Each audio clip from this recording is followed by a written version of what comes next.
United States Senate Committee on Foreign Relations will come to order. We have an interesting hearing today, as evidenced by all of our interest and participation here today.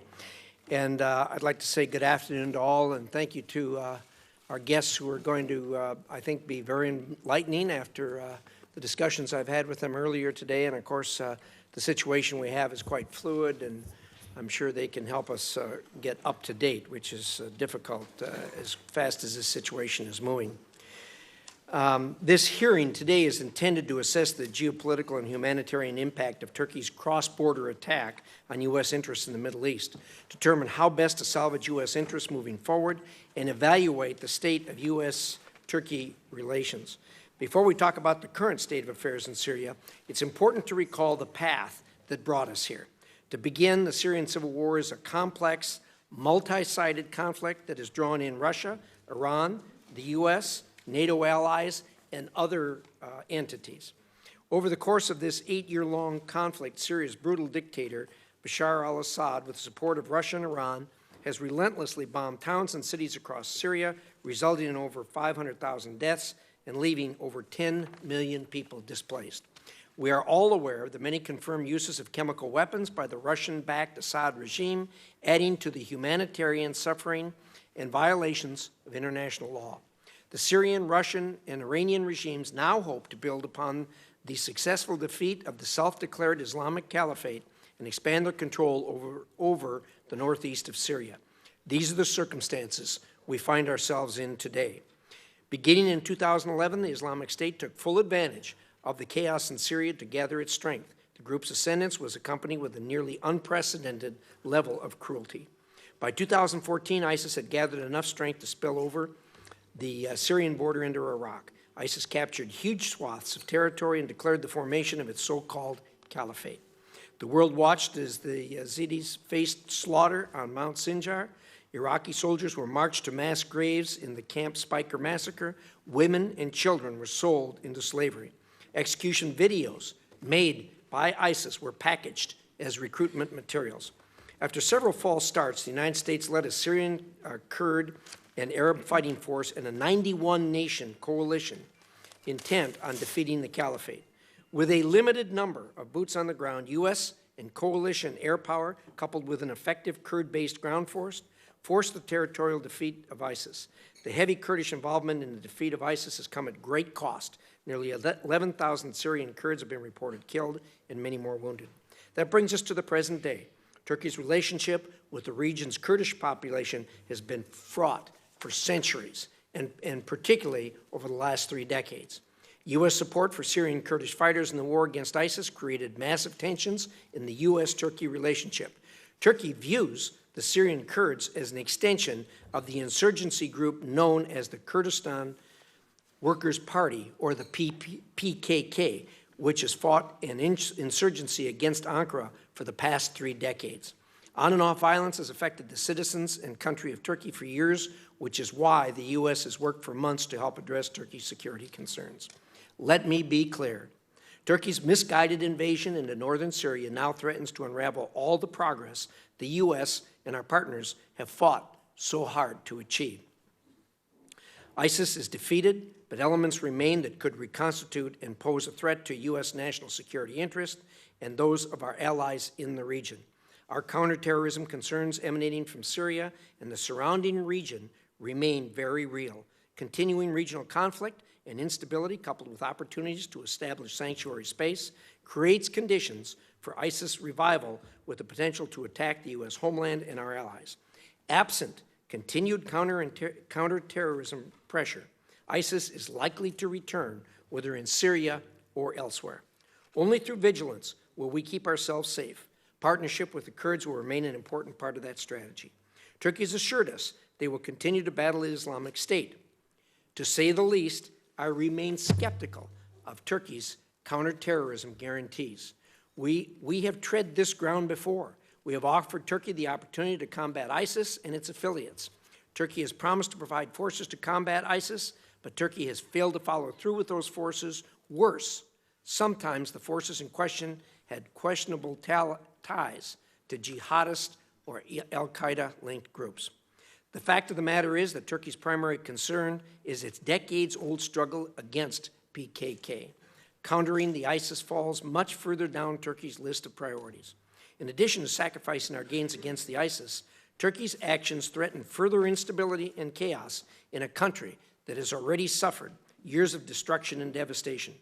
Reports of Syrian and Russian troops occupying abandoned U.S. positions underscores that Turkey's actions have opened the door to Assad and his Russian and Iranian backers. Additionally, the humanitarian toll of this incursion has been swift and severe. The U.S. withdrawal has created an opportunity to be exploited by Russia. Indeed, on the day the U.S. brokered ceasefire is set to expire, President Erdogan met with President Putin to discuss the future of Syria today. UN Security Council Resolution 2254, the framework for a political resolution in Syria, a ceasefire, formation of a constitutional committee, and free elections remains very much in doubt with Putin's high level of involvement. We should very strongly discourage unhelpful parallel talks and instead reinvigorate the UN-brokered process on Syria's future. ISIS detainees and foreign terrorist fighters, many of them at makeshift prisons, add to the complexity. We've already seen reports of breakouts at the Al-Hol camp. Further release or escape of battle-hardened terrorists, particularly high-value individuals, will only serve as a strategic boon to ISIS and swell their ranks. Finally, there is the broader issue of U.S.-Turkish relations. Prior to the Syrian invasion, Turkey's increasingly autocratic posture and dangerous tilt towards Moscow was a cause for serious concern. That remains a concern today. Turkey has imprisoned Americans and U.S. consulate employees. It has jailed more journalists than anywhere else in the world. It also recently purchased and accepted delivery of the Russian S-400 missile defense system, despite the loud protests of Turkey's closest allies. Now we're forced to confront a Turkey that acts blatantly against U.S. national security interests and brutally attacks U.S. regional partners over our most strenuous objections. While I appreciate efforts to reduce the violence through negotiations, if Turkey maintains its aggressive path, it must bear a cost for undermining U.S. security interest. That is precisely why Ranking Member Menendez and I have written legislation to sanction, block arms sales, and impose costs on Turkey if it continues its ill-advised Syria invasion. I took a little liberty by saying the Ranking Member and I. There were many members of this committee who had input into this. I want to compliment the staffs, both the majority and the minority, for working so hard on a bill that we think is a good bill. It is still a work in progress. We have a number of other fronts that have been opened up with other bills being offered. In fact, some members of this committee have partnered on some of those bills.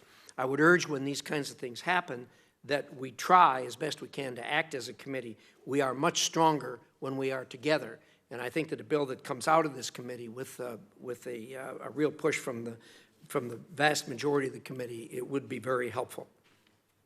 And we hope to be able to move the bill that we are working on and continue to work on today in the very near future. Ambassador Jeffrey, DAS Palmer, I would appreciate hearing your thoughts on this current crisis and its future implications. I appreciate your time and thank you for your attendance here today. I hope you can provide some guidance on how the administration intends to tackle this difficult situation and provide some ideas for a constructive path for the United States Congress to take moving forward. With that, Senator Menendez.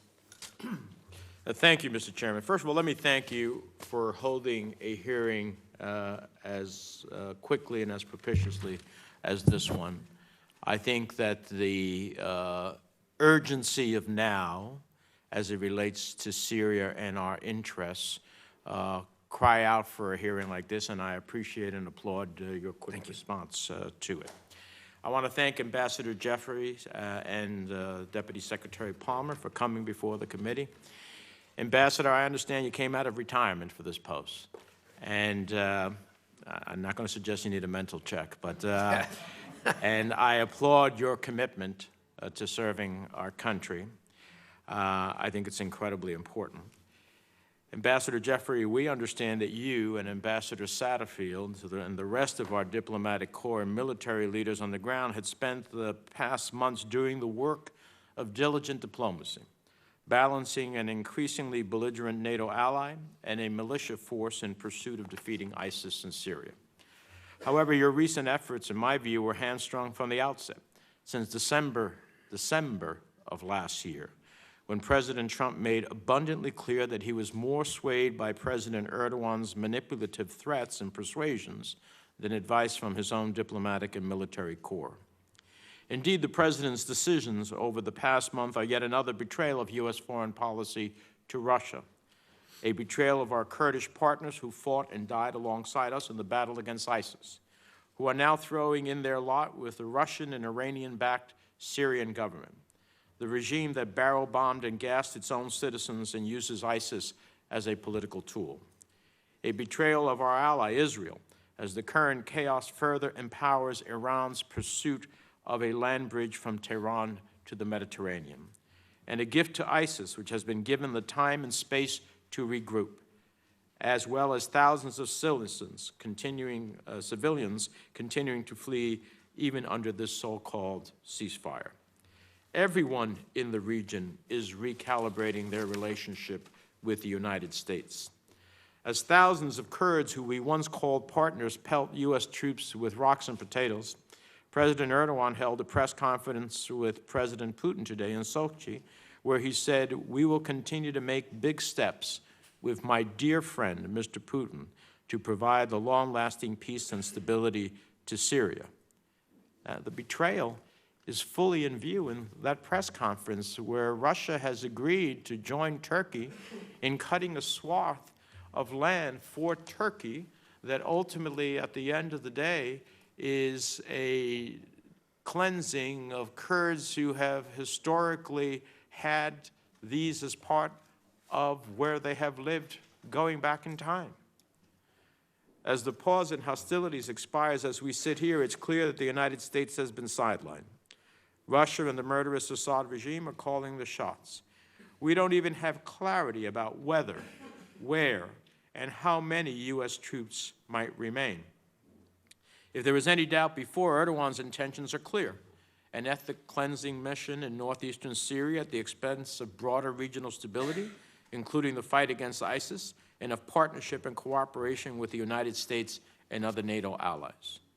NATO members commit to upholding principles laid out in the Articles of the North Atlantic Charter, including solidarity with allies in the alliance, as well as dedication to democratic principles and practice. In recent years, Turkey's behavior has belied nearly every single one of those principles. Purchasing the S-400 air defense system from NATO's main opponent, Russia, and developing increasingly close relationships with the Kremlin. I know that I hear the majority leader and even some of my colleagues suggest we have to worry about not pushing Turkey into Russia's arms. They're there. They bought the S-400. They could have bought the U.S. Patriot missile system, interoperable as a NATO ally. They were meeting with Russia and Iran in Astana about the future of Syria. And they strike a deal with Russia to ultimately pursue their interests. Erdogan has cracked down on human rights and eroded democratic institutions in his country. The most journalists imprisoned anywhere in the world is not North Korea, Iran, or Russia. They're in Turkey. And Erdogan's aggression in the region extends to the exclusive economic zone of Cyprus, where Turkish military ships bully international energy companies conducting legitimate exploration activities. And over the weekend, the New York Times reported on Turkey's interest to pursue nuclear weapons. This is not the behavior of a constructive democratic actor or NATO ally. But I'm hoping we can use today's hearing to get a full assessment of how the United States is now pursuing our interests on the ground in Syria.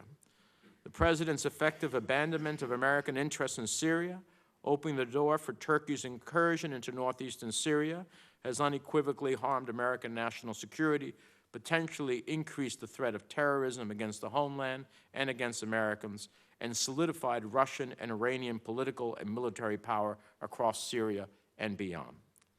The American people are smart enough to see through the President's hollow claims of fulfilling a campaign promise to bring American troops out of the Middle East.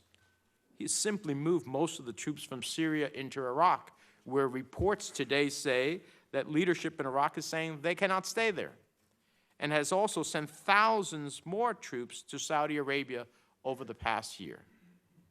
How is that getting out of the entanglements of the Middle East? So, as we must when presidents do not, the Congress has stepped in to put America's interests first. I was pleased to join Senators Young, Murphy, and Gardner from this committee in introducing a resolution condemning Turkey's actions, calling on the President to reconsider his decision and for a comprehensive strategy against ISIS.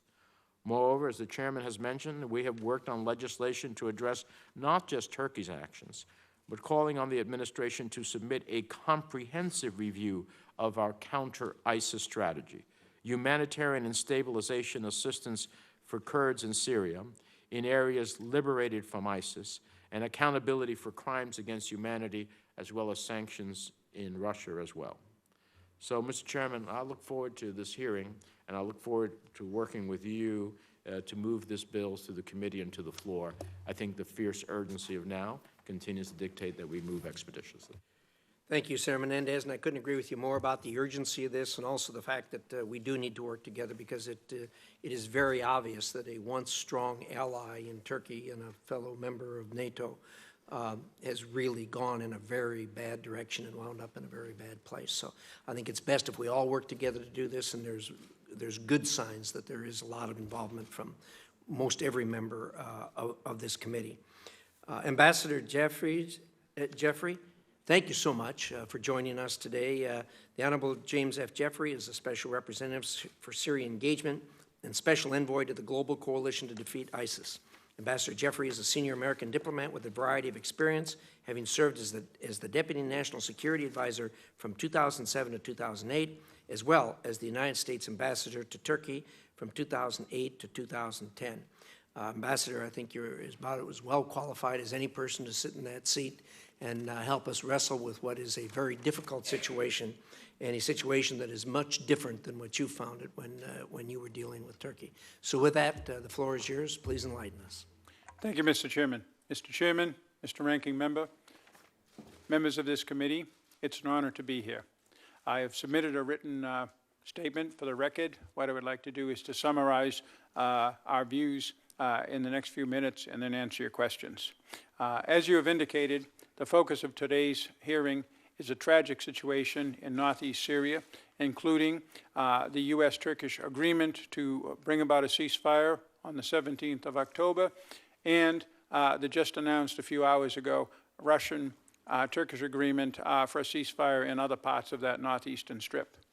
But to understand what has happened, how the Trump administration has responded, and what lies ahead, it is important to keep in mind the underlying situation, specifically the most horrific, destabilizing, and dangerous conflict of the 21st century, as Senator Reach just mentioned, the Syrian civil war raging since 2011.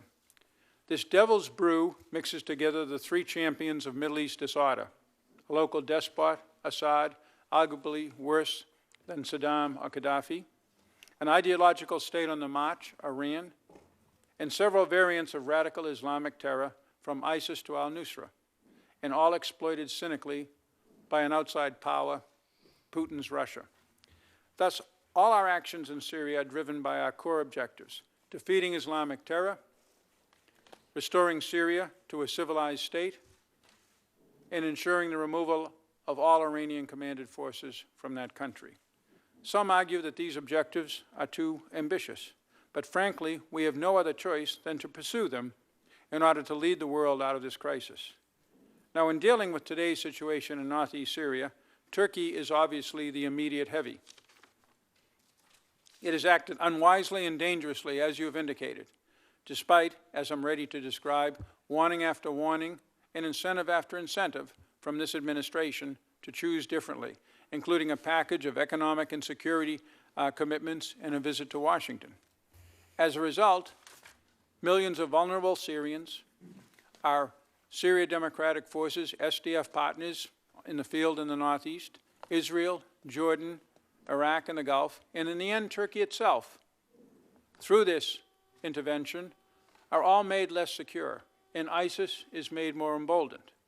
But in digging out of this mess, let us remember that with Turkey's actions, we face yet another all too common regional phenomenon, this time with a NATO state. That is, a major neighbor to a conflict feels that its existential security on its border is not advanced by American policies and unfortunately acts against them. As we in the administration, you in Congress, and our partners and allies around the world strive to overcome this crisis, it is critical to keep in view these larger issues and objectives. Thank you very much. Thank you very much, Ambassador. With that, we'll hear from Mr. Matthew Palmer. Mr. Palmer is the Deputy Assistant Secretary, Bureau of European and Eurasian Affairs. He's a member of the Senior Foreign Service and oversees U.S. policy with respect to Western Balkans and the Aegean. His former positions include posting at the U.S. Embassy in Belgrade, Serbia, the U.S. mission in the UN, as well as the National Security Council. And as I understand it, you're going to forego an opening statement, and both of you are going to take questions from the committee. Am I correct on that? That's correct, Mr. Chairman. Thank you. Thank you. So with that, first of all, I want to say, Mr. Jeffrey, I appreciate your focus on trying to get in a better place than where we are. There's been a lot of debate about what was a precipitating factor. Would you agree with me that with Assad having amassed 30,000 troops on the northern border and the heat having been turned up as much as it had in recent weeks and months, that this invasion was inevitable into Syria? It was a very real possibility, Mr. Chairman. It was not inevitable. First of all, we told Turkey what exactly would happen. They would not get very far in this offensive, and they have not gotten very far. As you see, they now are in ceasefire agreements with both us and the Russians, and we told them exactly how this would play out, that it made no sense to scramble the entire situation in northeast Syria in order to do something they could not attain, which is to put together under their own control a 32-kilometer deep, 440-kilometer wide security zone, as they called it, in northeast Syria, somebody else's country. Rather, we offered them, again, the incentives that my colleague and I can go into more detail on in terms of our very important bilateral relationship, as well as a security zone that we set up and got a Turkish agreement to in August to allow, with the agreement of the SDF, our partners in the Northeast. We refer to them as Kurds, but it's a Kurdish Arabic group, and with one portion of the Kurds supporting it, but we call it the SDF. I think that's the best term.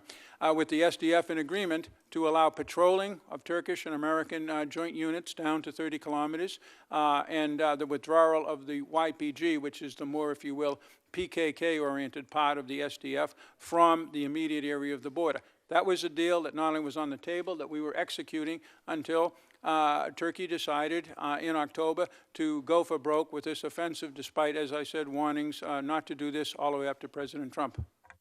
Thank you. What is your prognosis as far as attempting to put the genie back in the bottle and back up to what was offered to them in the first place? I have to caution everybody that I've been wrong at least as much as I've been right in predicting things on Syria. I think we're in a better place now than we were a week ago. We have an agreement with Turkey that's about to, actually as I'm speaking, the 120 hours that we agreed on Thursday for the YPG forces to withdraw from an area that was controlled by Turkey. That was the term we used, where the Turkish forces had been as of last Thursday, essentially the central 130 kilometers of this 440 kilometer zone in the north of Turkey, in the north of Syria, between the Euphrates and Iraq. The YPG was to withdraw during that period. The Turkish military was to maintain what was called a pause. And at the end of that, that is now, the Turkish military is to go to a halt, a more permanent, essentially ceasefire, although the Turks did not want to use that word. Meanwhile, we promised during that 120 hours not to put on any new sanctions on Turkey under the executive order on sanctions on Syria that we distributed on the 14th of October. And with this commitment, if it is met by the Turks, we will then lift those sanctions that we did put on 3 Turkish ministers and 2 Turkish ministries. Meanwhile, basically taking a page from what we had done, Putin and Erdogan got together in Sochi, Russia, today to come up with a similar ceasefire in many regards for the rest of northeast Syria, except the Turks got even less. The ability to patrol with the Russians 10 kilometers deep in a potentially not particularly believable Russian commitment to get the YPG out of that area. So Turkey has not really gained all that much from this, as I said, but in the process has scrambled the entire Northeast, undercut our efforts against ISIS, and brought in the Russians and the Syrian regime forces in a way that is really tragic for everybody involved. Senator Menendez. Ambassador, did you advise the administration to green light, in essence, the Turkey's intentions, desires to invade in Syria? I certainly did not, Senator, but nobody in the administration green-lighted the Turkish So in invasion. December, when the president made the remarks that, well, indicated he wanted to get out, which caused the Senate to cast a vote to try to dissuade him, as well as colleagues, particularly on the Republican side, to speak to the president. Wasn't that already the beginning of the end? And then the decision. Were you consulted about the removal of troops as precipitously as they were? The president then, in February, modified his decision and agreed that we would keep a residual force on. Furthermore, in December, when the president said he would withdraw ground troops from that area, he said he would continue to maintain them in Al-Tamf in the south of Syria, and that we would maintain air support over the But that's region. all changed. He's talking about taking everybody out. Now he's maybe leaving a couple hundred about oil fields. So my question is, were you consulted about the withdrawal of troops as was recently done? I personally was not consulted before the Not December. consulted, even though you are the special envoy here in the context of Syria. Let me ask you this. Isn't it fair to say that the SDF has been a reliable partner in the fight against ISIS? Absolutely, Senator. Isn't it fair to say that we cannot achieve an enduring defeat of ISIS through air power alone and without some type of ground forces? We need ground forces. They do not necessarily have to be American, Senator. That's right. And this is exactly the point. It was the Kurds who were largely our ground forces. It's the Kurds that lost about 11 to 13,000 of their people. It's the Kurds that were detaining over 10,000 ISIS fighters and families for us. So it doesn't have to be us, but when you betray the person the entity who you were fighting on the battlefield with, and you basically leave them when you're finished using them and say, you're on your own, it's a hell of a way to send a global message that, in fact, don't fight for the United States, because when they're finished with you, they'll let you die on the battlefield. Isn't it true that U.S. troops would be at risk of significantly higher casualties in fighting a resurgent ISIS without SDF partners or some similar partner? Absolutely, Senator. Isn't it true that the SDF has now sought military and political protection from Bashar al-Assad's Russian and Iranian-backed government? They have come to an agreement in certain areas to coordinate. That is true.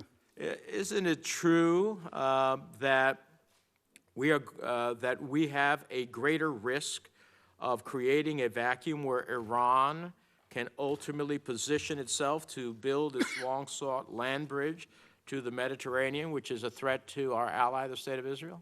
At this moment, we are looking at all of our political, military, and economic options to avoid just that, Senator, under this new circumstance. Well, I don't know what our options are. When we get out, we don't have any guarantee on airspace that we're going to be able to use airspace for any missions, whether it be anti-ISIS or defending our ally, the State of Israel.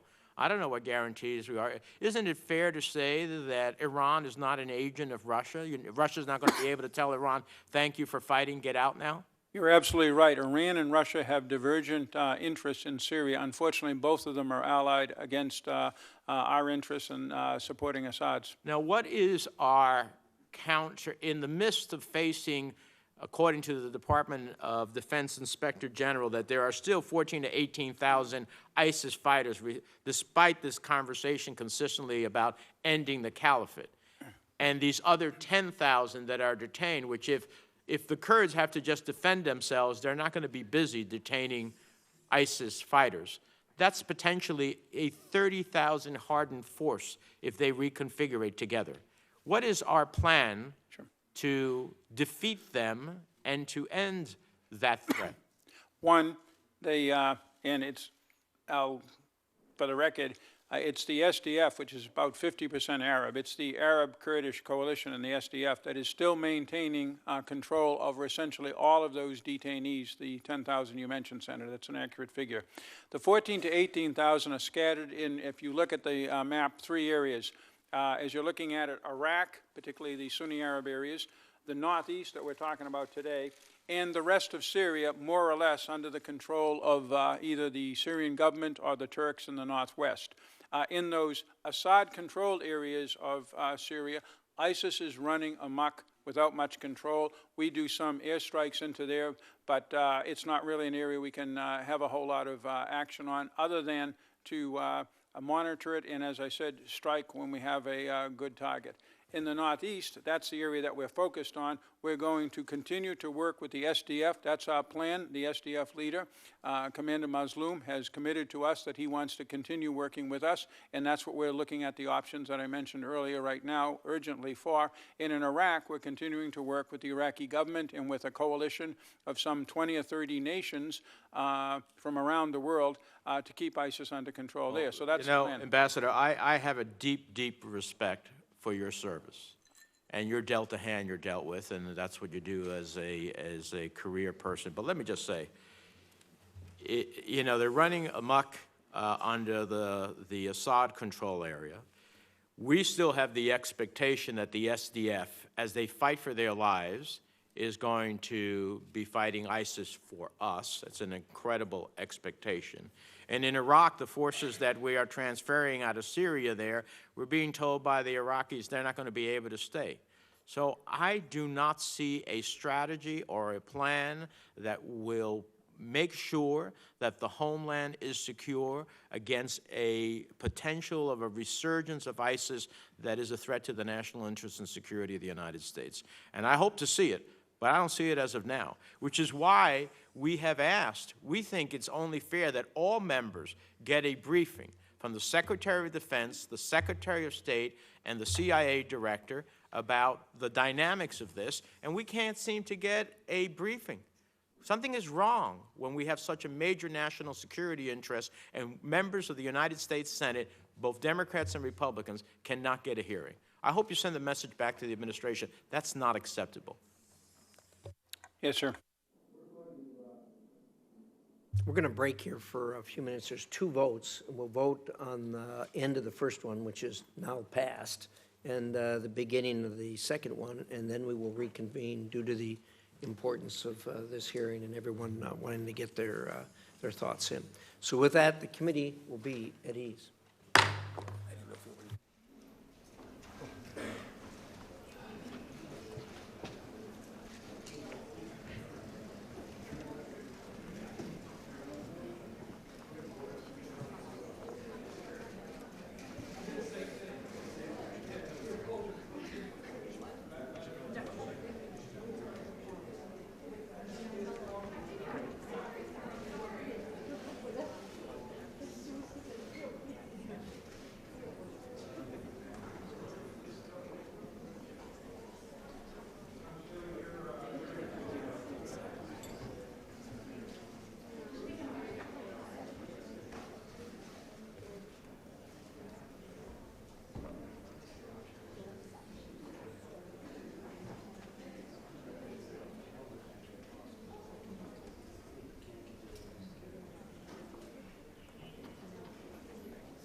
Don't worry about it, Stan. It doesn't go into working.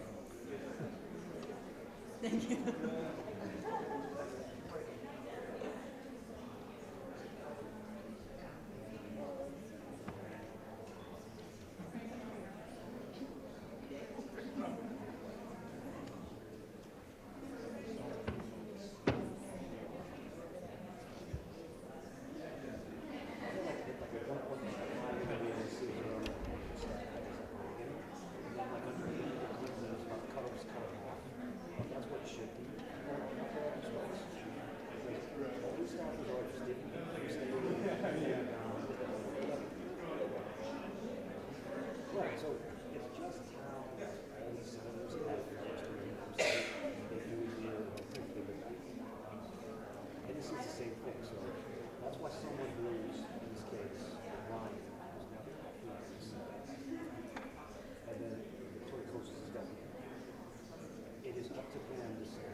Committee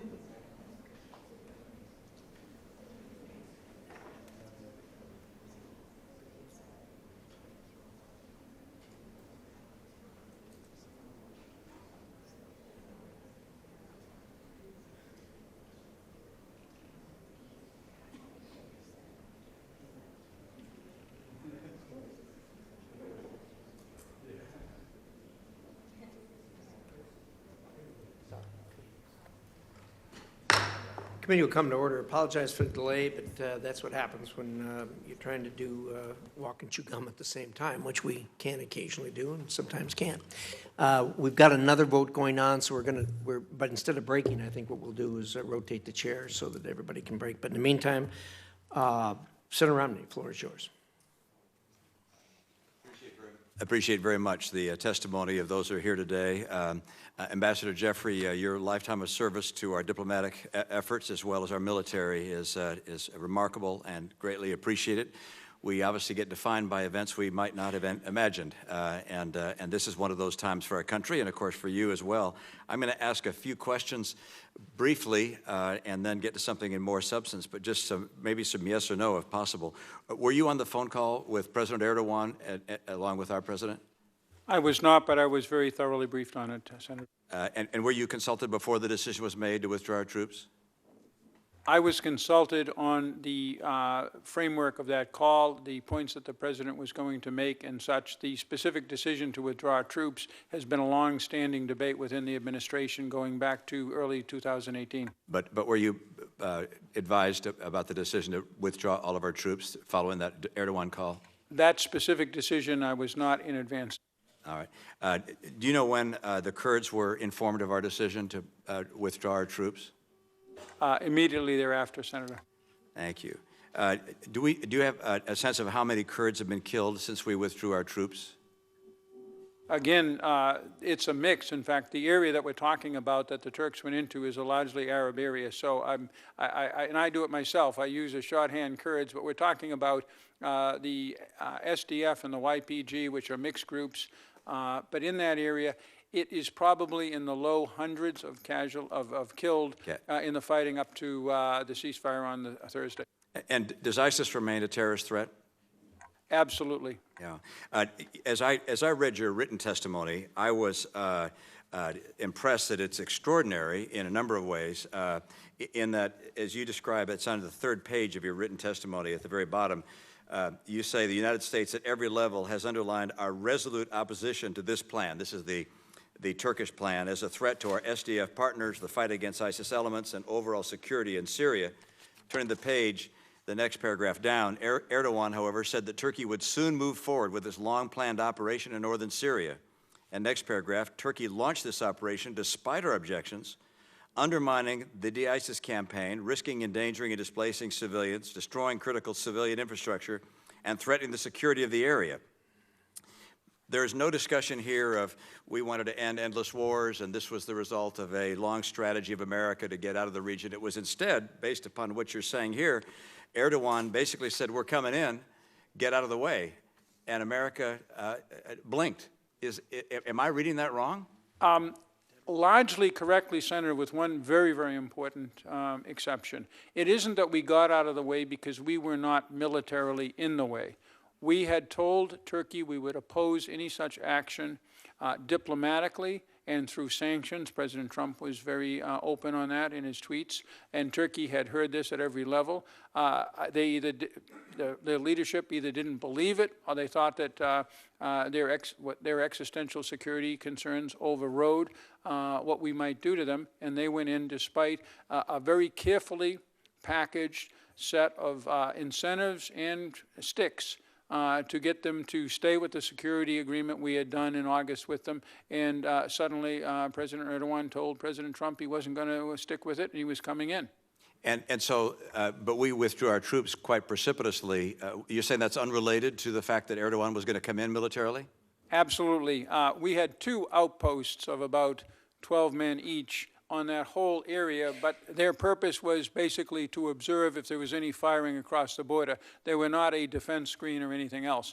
The troops that the president has decided to pull back and have been pulled back in the Manbij area and in the Kobani area, they're well south and west of where the Turks came in. It's just that there was a danger that as the Turks, as you're looking at the map, would come in, and as possibly Russian and Syrian troops, because we knew that the SDF would turn to them, came in from the west, our troops would be caught in the middle and their retreat path would be, so it was a prudent decision taken by our military leaders to get those troops out of the way, sir.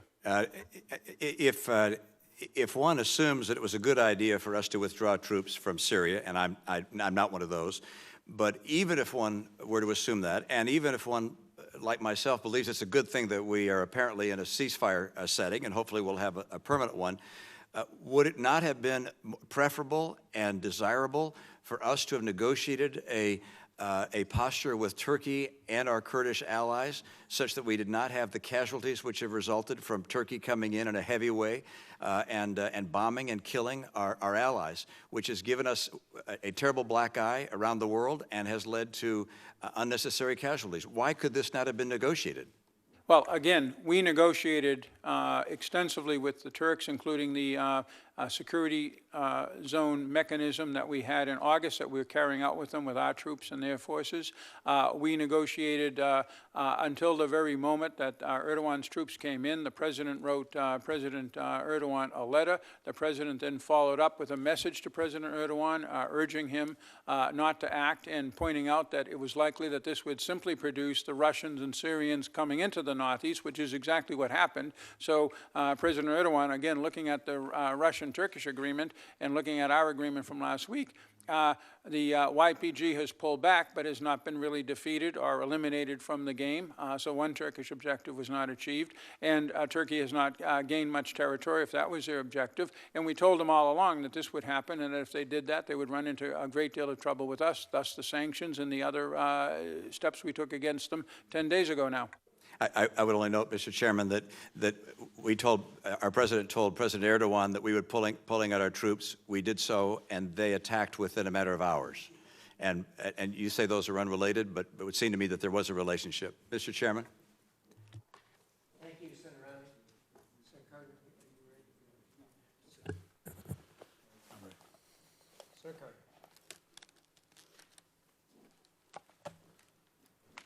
Thank you, Mr. Chairman. Mr. Jeffrey, Ambassador Jeffrey, thank you for your service. Appreciate it very much. You talk about signals sent to Turkey, and I want to deal with the war crimes that are taking place in that country. Are you familiar with the Syria War Crimes Accountability Act that was enacted by Congress in the National Defense Authorization Act? I am. And are you familiar with the report that was issued under that law? Generally, Senator. Well, you might want to tell us about it, because I'm not familiar with it. I'm not sure I've received it. I'd have to look into it, but we are examining war crimes in the context of what's going on in Syria, mainly with the regime, because that has been our... Absolutely, and the law required the report within 90 days. I don't believe that was complied with. And you're talking about sending the right signals to Turkey. Don't you believe that if we would have issued visible information about holding those accountable for the current war crimes in Syria, that may have acted as a deterrent to Turkey? I can't speculate on that. I will say that if we're supposed to issue reports within 90 days on something serious like war crimes, we should live up to that requirement.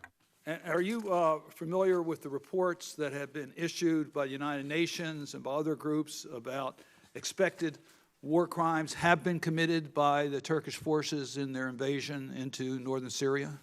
We have seen some preliminary concerns. We haven't seen any detailed reporting. The detailed reporting, of course, and there's volumes of it, is on the Assad regime's actions throughout Syria. But we're very, very concerned about what we and all of us have seen on video footage and some of the reports that we've received from our SDF colleagues, and we're looking into those as I speak. Well, Defense Secretary Mark Esper said last week that Turkey appears to be committing war crimes. Do you disagree with that? We would say that Turkish-supported Syrian opposition forces, who were under general Turkish command in at least one instance, did carry out a war crime, and we have reached out to Turkey to demand an explanation. Congress has already acted on this, making it clear that never again should mean never again. And the only way that's going to mean anything is if regimes that commit war crimes are held accountable and it's not just swept under the rug as part of any other type of resolution of a conflict. Do you agree with that? I certainly do, whether they're foes of the United States or allies of ours. Everybody has to be held accountable. So do we have your commitment here before this committee today that the information concerning these actions will be made available, and if it rises to the level of war crimes, that the United States will seek an international forum to hold those responsible accountable? Within our constitutional requirements to carry out foreign policy, this will be a very high priority. Exactly That's how not we'll exactly carry it what I out. said. My point is, are you willing to make an assurance to this committee that you personally will make sure that we don't just once again refuse to hold those responsible for atrocities accountable for their actions? It's a simple answer. We will do everything in our power as an administration to ensure that the world knows if there are war crimes and that actions are taken to see that they don't happen again. Absolutely. Well, I would appreciate if you would get back to me in compliance with the law passed by Congress as to compliance with the Syrian War Crimes Accountability Act. Senator Rubio and I introduced that legislation. We expect our laws to be carried out. And I do think one of the consequences of the failure to carry out accountability for war crimes are more war crimes that are committed. And if we had a clear indication that those crimes that had already been committed in Syria, that there was now a process going on internationally to hold them accountable, I am very confident that Turkey may have done things differently in northern Syria. We will do our best to adhere to our legal requirements Now, and also the spirit of what you said, Senator. You've indicated that you were not consulted in regards to the decision to withdraw our troops from northern Syria. Do you agree that the consequences of that encouraged or gave an ability for Mr. Erdogan to move forward into northern Syria, and that added to the national security concerns of America, which you've already testified to, in regards to facilitating Russia, Iran, and the Assad regime? No, I do not think that contributed to this very tragic decision by the Turkish government. So if our troops were still there, if we hadn't removed our troops, you believe that we would have seen the same scenario with Turkey engaging American troops in northern Syria? They wouldn't have engaged American troops, first of all, because it was understood that neither side would ever engage the other regardless So of what wouldn't it have happened. been different? Where our troops are today, Turkish forces and Russian forces are now there now. If we had our troops there today, you think we'd have had the same consequences? We had the troops there. The withdrawal did not take place or really start until well after the, essentially, most withdrawals of American troops did not take place. So you really believe that Turkey was going to do this current engagement, even if American troops were in the region, making it very likely there would have been a conflict between two NATO allies in northern Syria? That's not believable. Senator, let me explain this. If U.S. troops had been given the order to stand and fight against a NATO ally, I think you're right. The Turks may have thought twice. They have never been given that order over two administrations. In fact, we had told Turkey the absolute opposite, that we would not oppose them militarily. You don't think that Turkey was holding back an aggression against northern Syria because of the U.S. presence in that region? No, I don't think that at all. Well, I tell you, you've lost me on the credibility of your comments. Every expert I've talked to in the military side have said that Turkey would not have risked an engagement against U.S. troops. That was something that was something that would never have happened. That is absolutely true, Senator. But the U.S. troops would have to have had the mission of resisting the Turks. They did not have that mission. And a good question to ask any military expert that says that is, did they have that authority and would they have acted without that authority? I think the answer is no, they wouldn't. Just to complete this, then you agree with the President's decision? The You, decision, you, as a professional, you are fully in accord with the president's decision to relocate our troops. I carry out the instructions of the My President. question is, do you fully, you've now said it didn't have any effect, so do you agree with his policy or not? I agree that presidents have to make that decision, not people in the bureaucracy such as me. And for the record, you did not answer my question. Thank you, Senator Cardin. Senator Rubio. Thank you. And I apologize if this has been asked before. I just wanted to get some clarity. The U.S. policy towards Syria's official policy, as it was described, was it had three objectives: prevent the resurgence of ISIS. Number two, to give the U.S. leverage in any future political solution in Syria that would be so that it would arrive at an arrangement that's pursuant to the Security Council resolution, which calls for a new constitution and for a new election, and the withdrawal of all Iranian forces. Is that an accurate assessment of our Syria policy? It is, Senator. Is that still our policy? It is, Senator. Well, if that's still our objectives, I wanted to just kind of get some background. What we all have heard about the concerns of a couple things on ISIS: the prisoners going free, the flow into Iraq potentially, but also the potential that they would see some of these oil fields presently or previously held by the Kurds, which would provide revenue. How much thought or preparation are you aware of that went into this decision before? How much thought and preparation went into preventing those things from happening before that decision was made? I can't determine how much thought specifically went into that. What I do know is that we were prepared ever since December of 2018, when the President announced the withdrawal of U.S. forces over time, to deal with a situation when we didn't have U.S. forces on the ground. We were looking at coalition allies, we were looking at U.S. air support in the air, and we were looking again with other ways to work with the SDF. So we had plans in place, and these plans, of course, are largely still in effect. The people that are being detained are still being detained by the SDF, not by us, and stabilization operations against ISIS along the Euphrates by the SDF are still going on. Fortunately, we still have forces there. Yeah, but we had to have known that the absence of a U.S. presence would make it harder for the SDF to focus on those priorities. They would have to make their number one priority facing the Turks. So was there any advanced thought given to what, if we leave, here's what we're going to do to make sure the SDF still does these, or can still do these things?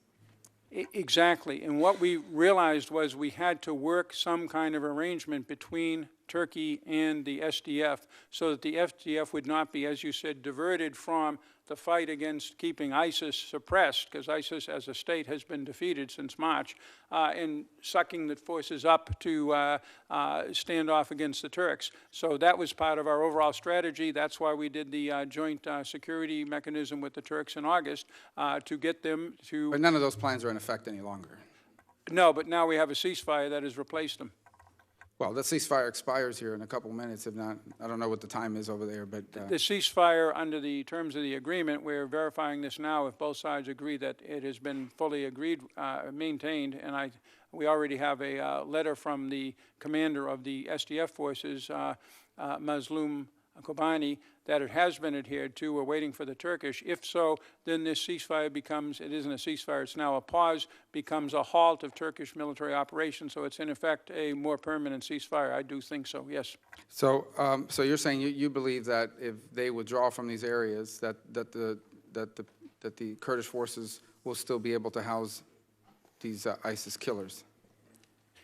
This is when we are looking at a whole series of options under this different set of circumstances, including what we will be doing with our forces as we continue the withdrawal, where will we be working with the SDF, with us, with our coalition partners, and with air power. By the way, I must ask, why would the Kurds even care what we want them to do any longer? We're not there alongside them. They've now had to align themselves with Assad and the regime, so why are they even interested in our opinion at this point about what we want them to do with these prisoners?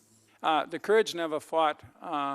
the SDF never fought ISIS because we wanted them to. They fought ISIS because it was an existential threat to them to deal with ISIS, and they still feel that way. Okay, real quick, let me ask you about the withdrawal of Iranian forces. How do we do that now? For example, how do we prevent Iran from seizing some of these oil fields, them or their aligned groups, and using it to generate revenue, to recoup the cost of their engagement in Syria, but also it gives them some leverage over some of these Arab tribes that are in the area. So what is our plan now to limit that? Where do we do that from? It's part of an overall political settlement to this conflict in Syria. First of all, there are... What seat do we have at that table? We're not there anymore. We are still there, Senator. In the southern part, out 10. We never placed primary responsibility for our overall policies in Syria on our U.S. military presence. That was primarily devoted to defeating ISIS, and it was very successful doing so. But the Turkish presence in the northwest, which we generally do support, Israeli operations against Iran inside Syria, which we don't talk about, the Israelis don't talk about, but they do continue. We're supportive of Israeli operations. We are very supportive of diplomatic and particularly economic pressure against the Assad regime. And our hope is that if the Assad regime wants to return to the international community of nations, it has to do certain things. And at the top of the list is inviting the Iranian forces to go home. Well, I'm out of time. I'm just going to, a very quick thing here I want to say, and that is, it's my belief that Erdogan's goal is not a safe zone. It's a strip of land from the Iraqi border to the Euphrates under his control that has few of any Kurds there, where he can relocate 3.5 million Syrian Arab refugees back into the country. That's his real goal here, is it not? He has said publicly, repeatedly, including in New York at the UN, that it is his goal. Here today, my assessment is he's not going to get that or anything close to that. But that's what he said is his goal. Absolutely. Senator Shaheen. Thank you. Ambassador Jeffrey, the joint statement that you negotiated with the Turks doesn't specifically define the parameters of the safe zone. Can you clarify the areas where Turkish troops can operate according to the agreement? It was actually Vice President Pence who negotiated it. We were just there supporting him. That's a very good question. We never used a map.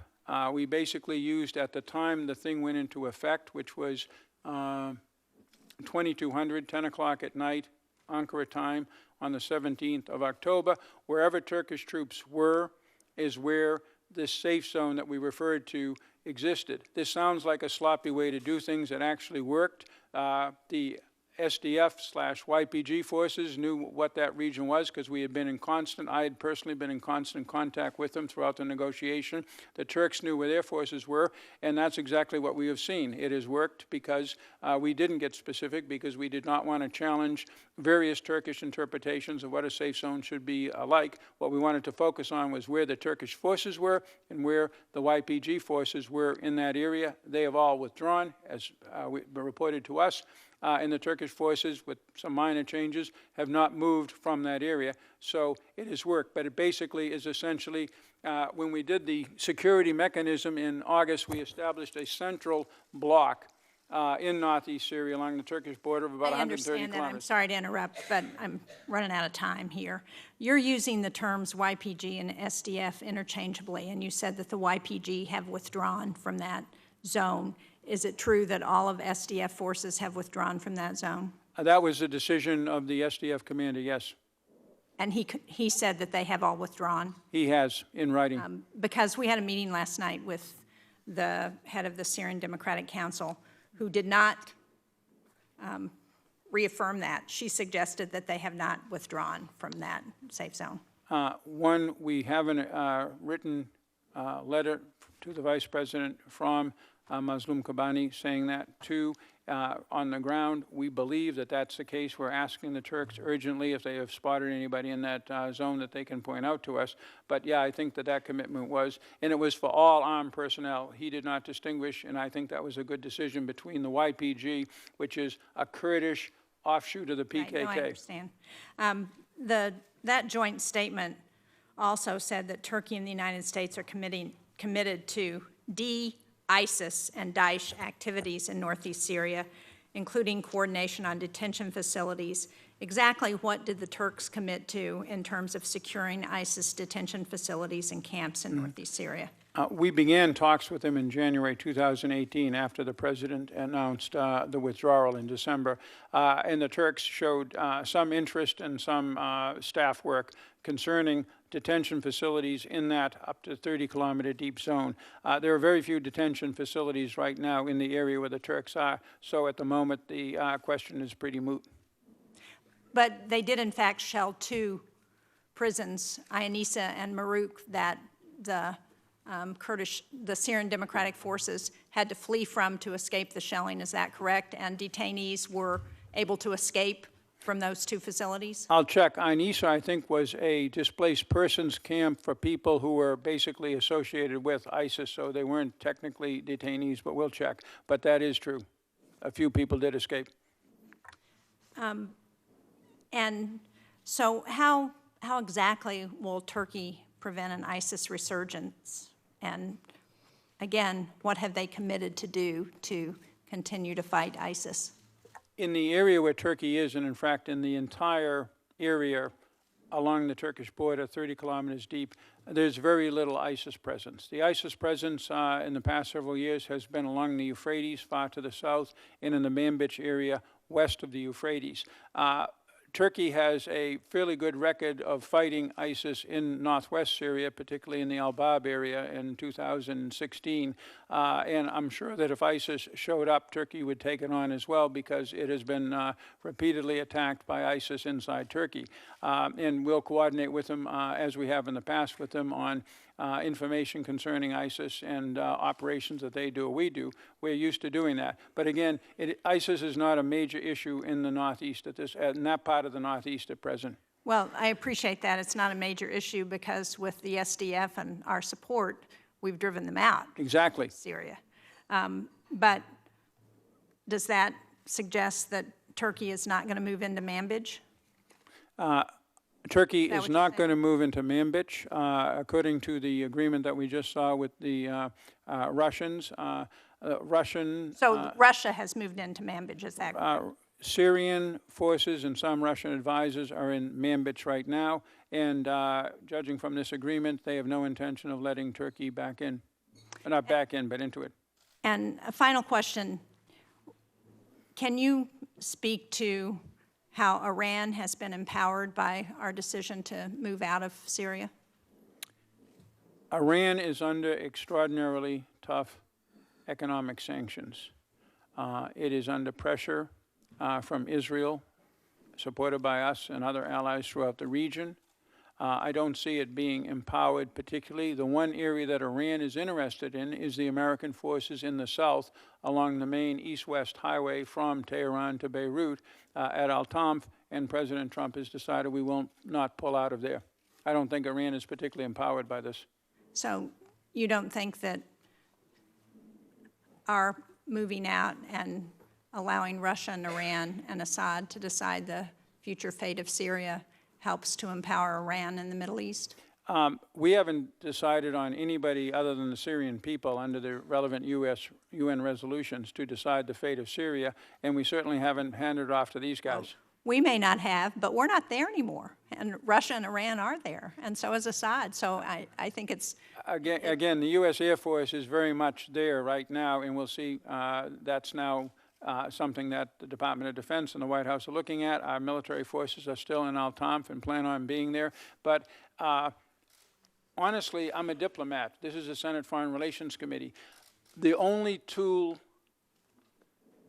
military power is not the only tool we use to achieve our goals in this world. We use diplomatic, we use political, we use economic. No, I understand that, but when we pulled out the troops, we had earlier pulled out our diplomatic personnel, our USAID personnel.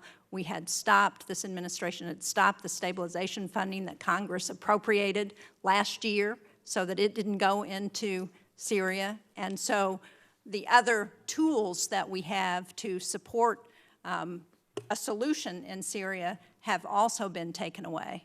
Thank you, Mr. Chairman. Senator Johnson. Mr. Ambassador, thank you for your service. Chairman Risch started out his questioning or his opening statement with a little bit of a history lesson. I want to throw a couple more details in here. The Arab Spring protests in Syria began in spring of 2011. At that point in time, Syria's population was 22 million. Today it's about 17 million. 5.5 million people are refugees outside. 3.6 million, I believe, are in Turkey.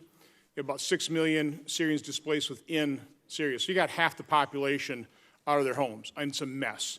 By December 2013, there are already about 100,000 Syrians dead in the conflict. June of 2014, ISIS moves in and takes over Mosul.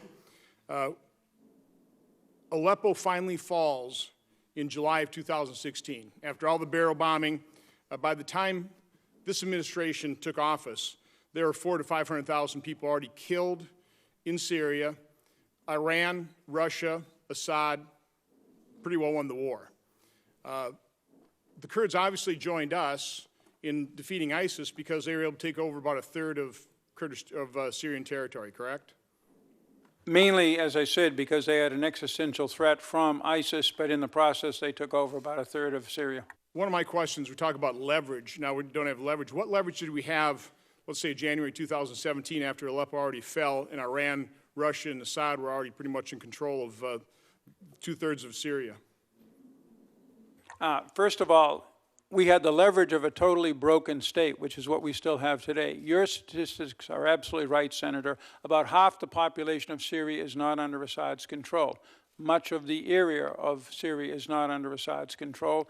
That includes much of the northwest, and we'll see how it goes in the northeast in the days and weeks ahead. Some of it's under Turkish control right now, as I said, the SDF, and we are still to the south of that 30-kilometer deep band. So that's pressure on them. Again, Assad has Israel, and the Iranians have Israel to contend with in a basically a silent war in the skies and on the ground in Syria, and the country is an international pariah. It has been ejected from the Arab League. There is no reconstruction assistance flowing into that country from anywhere, and we have no difficulty mobilizing international sentiment in the UN or any place else against Assad until blocked, of course, by Russia. So my concerns, I don't want to see an ethnic cleansing. I don't want to see ISIS fighters released. I don't want to see ISIS reconstituted. You, in your testimony, already said that SDF and Turkey, quite honestly, it's in their best interest to make sure that ISIS fighters don't regain the battlefield, correct?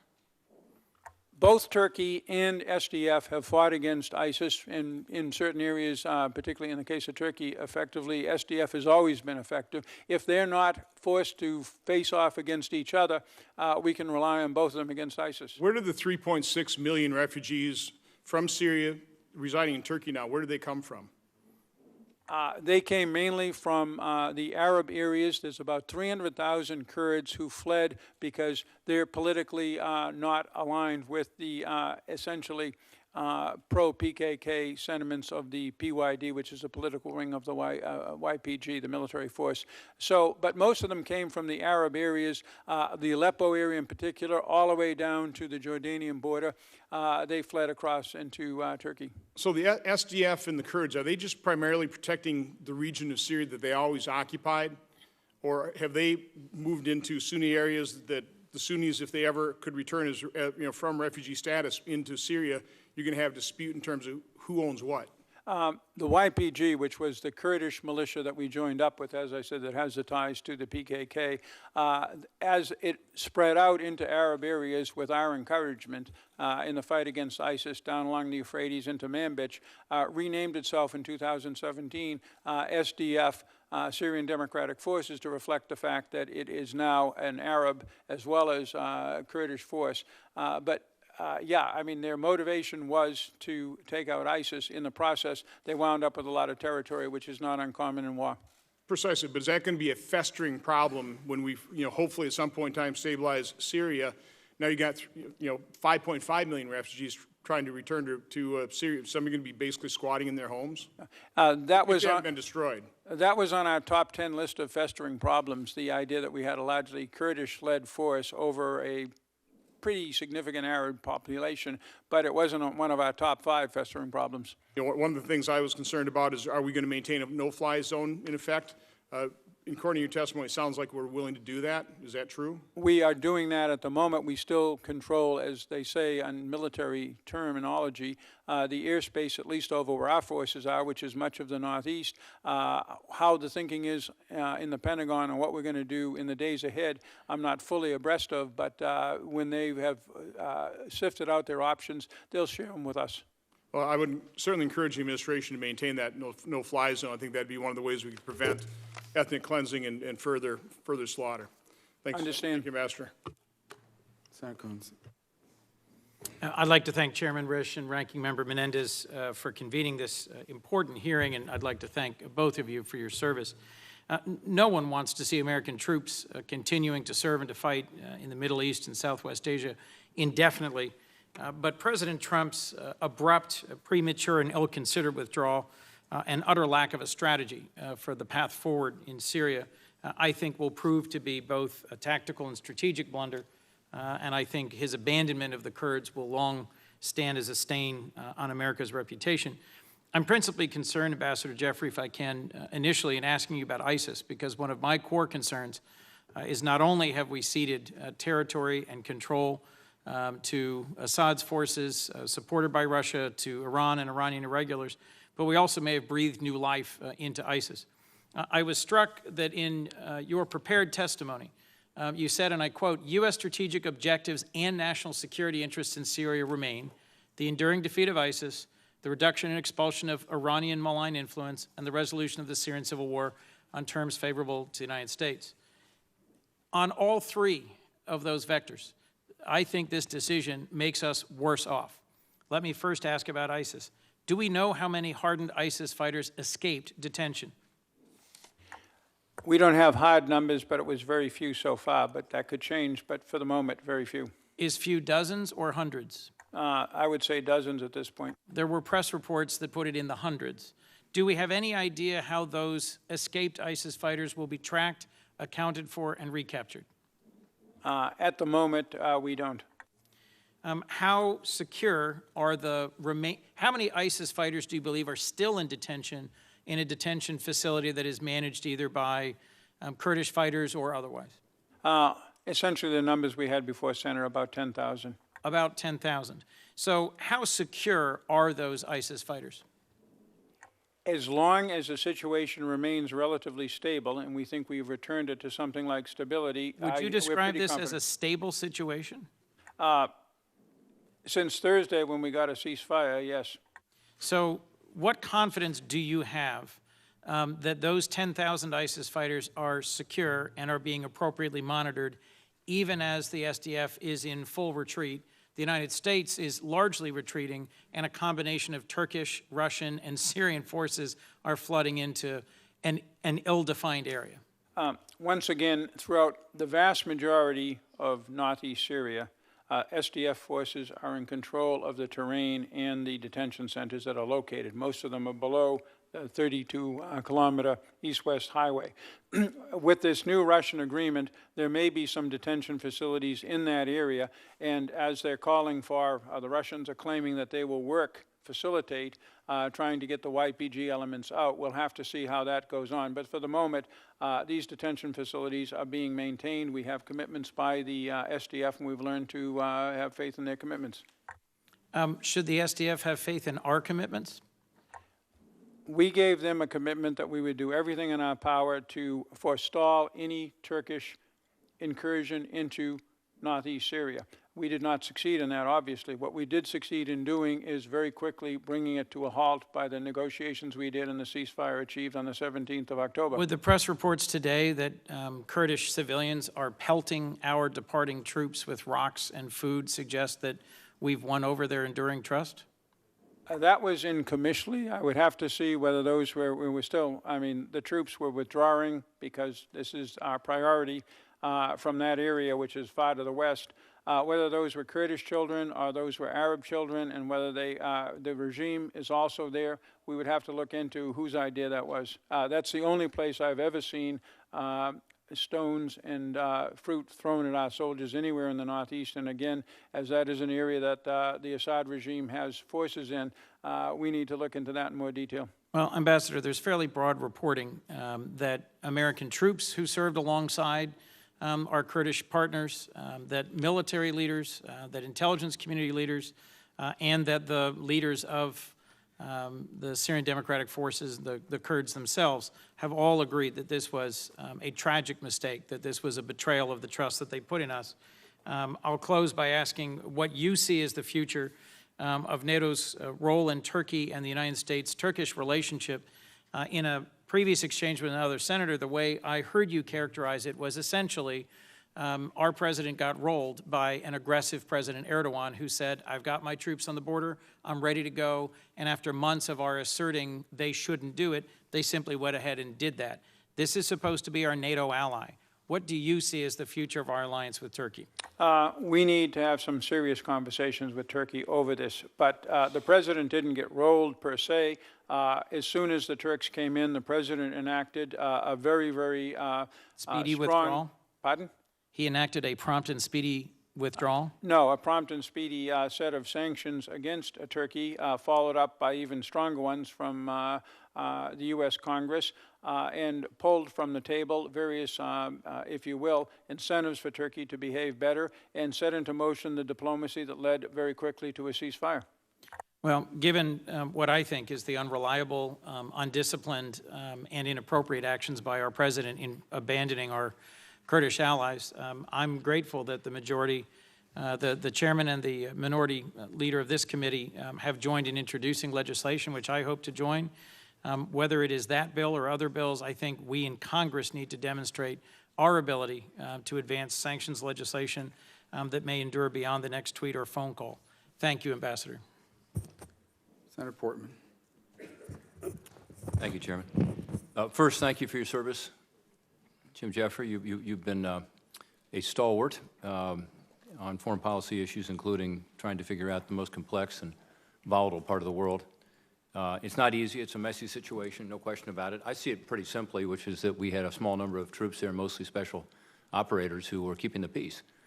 And it wasn't perfect. It never is in that part of the world. But we were avoiding some of the problems we've seen. And that includes not just the Iranian-backed forces and the Syrians coming in, but the Russians coming in. And that video of the Russian journalist the day after walking through our base haunts me. And then, of course, what we've done with regard to the Kurds. And I want to ask you a question about that in a moment. But to me, this is about the Kurds, but it's also about our allies and our potential allies in the future and what impact that will have. And then, of course, finally, the displacement of more refugees. I mean, that area has already seen its share of refugees, hasn't it? And now there are many more.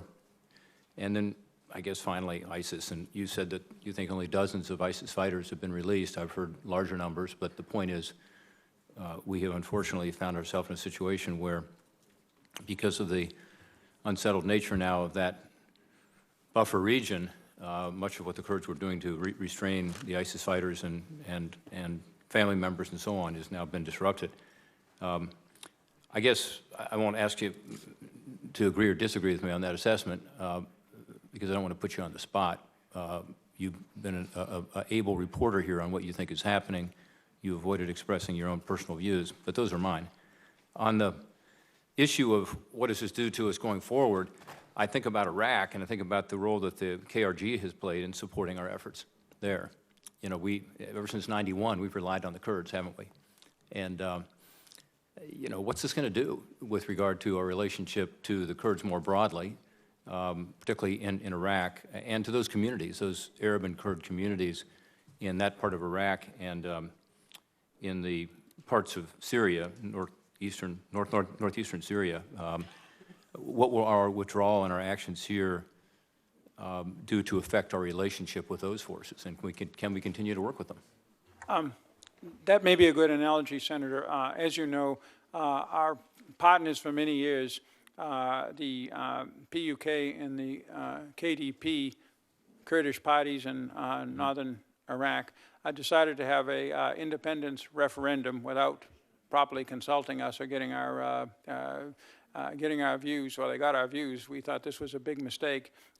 In the fall of 2017, when this happened, the Iraqi army moved into an area, a mixed area, where the Kurdish regional government had extended its sway after Saddam had fallen in the Kirkuk area, and through some fairly significant fighting, took back the oil-rich province of Kirkuk.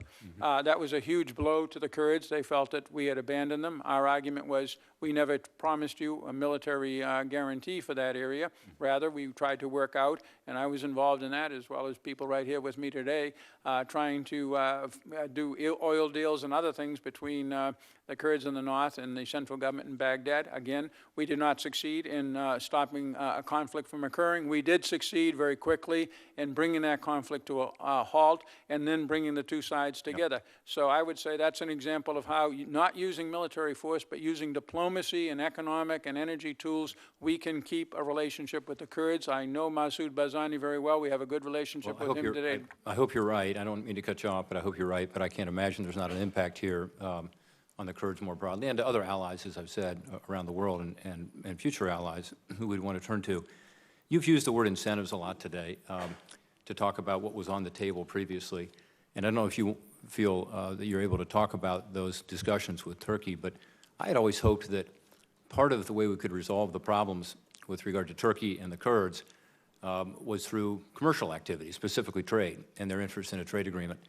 And I had reason to believe, based on some reporting, in fact from folks at the State Department, that that was a possibility. What happened? Why did the Turks not take us up on our offer to expand trade? You know, we do quite a bit of trade with them in steel already. I know there's new sanctions now in place there, new tariffs. But why didn't those incentives work, and how could they possibly work better going forward? And is that what you're referring to when you say incentives? No, absolutely. In a nutshell, this was a very attractive package. And the issue isn't with the Kurds. Some 15 to 20+% of the Turkish population is Kurdish, and in some elections, a high percent of them actually vote for formerly Prime Minister Erdogan's party.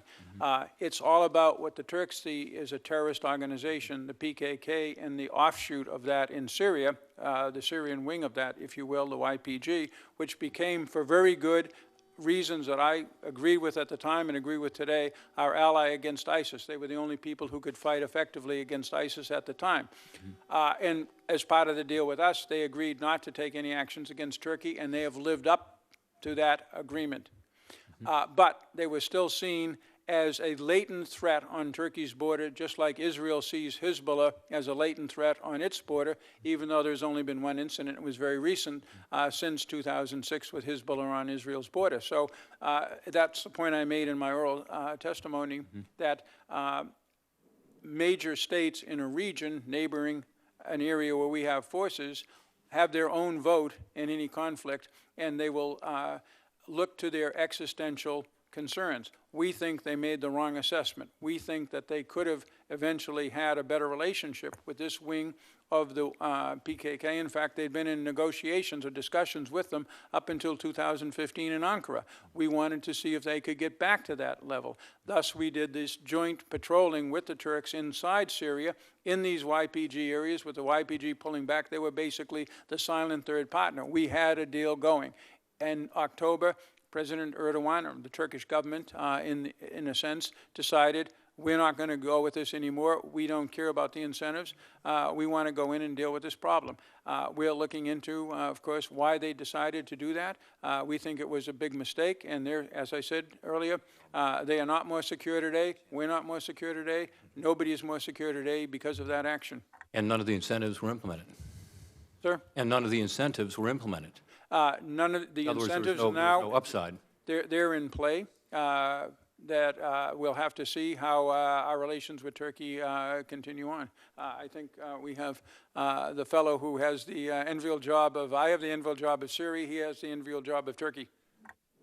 Thank you for that, Ambassador. Just to add to that, Senator, that the Turkish government, President Erdogan, is certainly interested in expanding the trade relationship with the United States. They've made that very clear.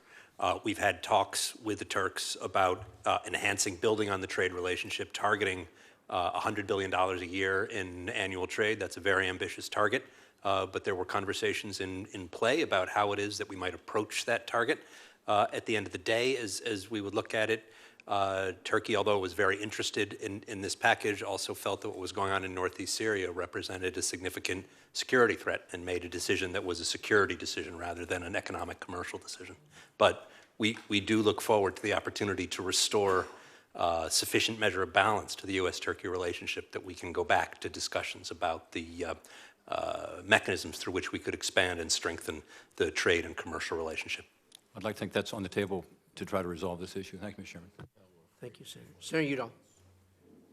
Thank you, Mr. Chairman, and thank you both for working hard to get us this hearing. Appreciate your service, both of you.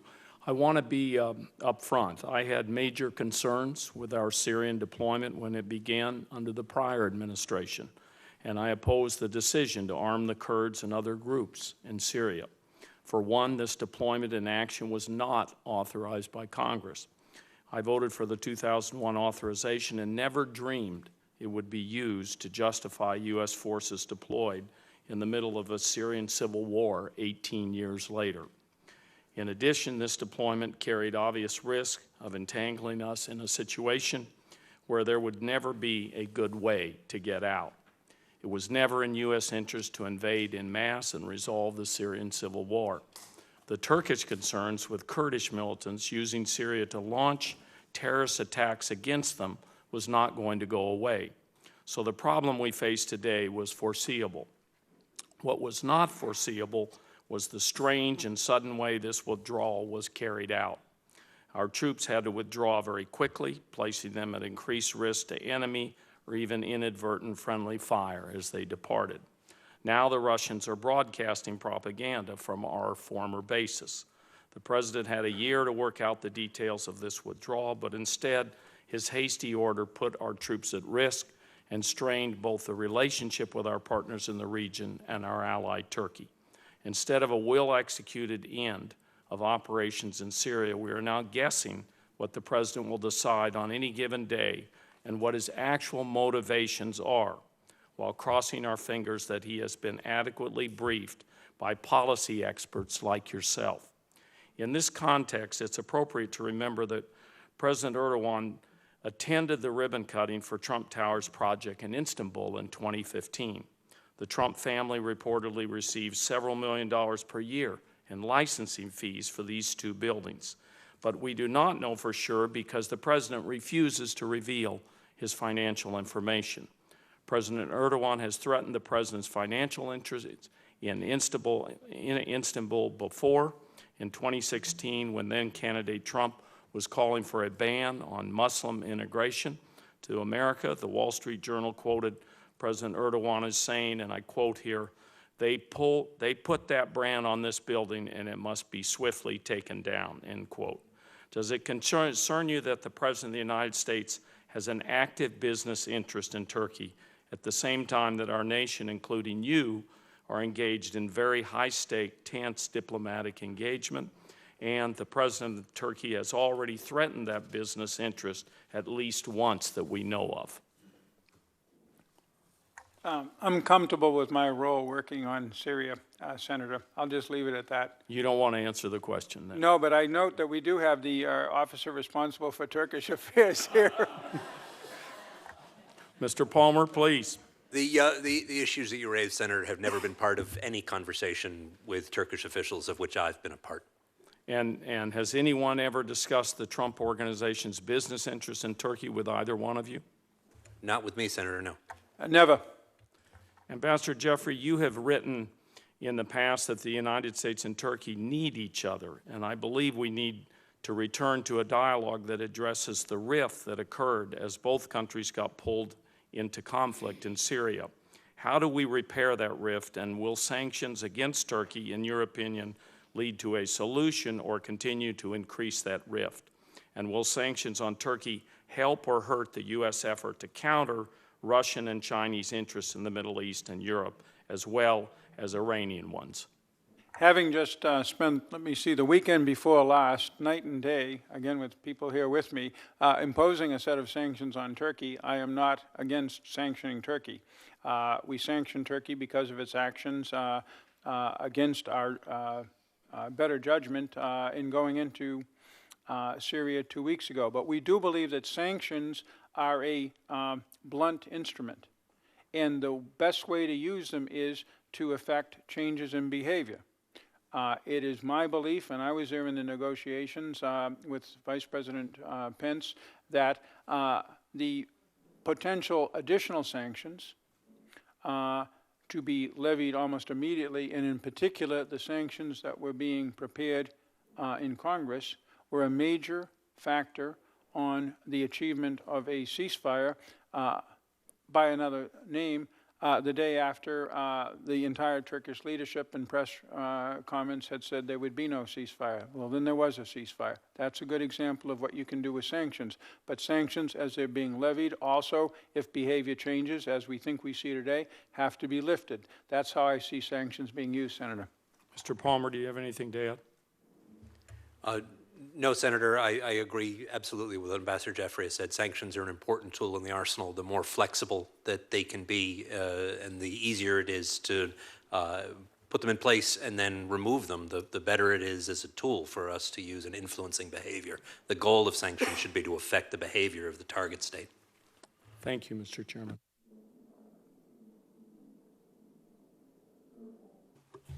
Senator Paul. Thank you for your testimony. Ambassador Jeffries, do you believe or do you agree with the statement that the Syrian civil war is largely stalemated and that in all likelihood Assad will continue to be in charge of the Syrian government?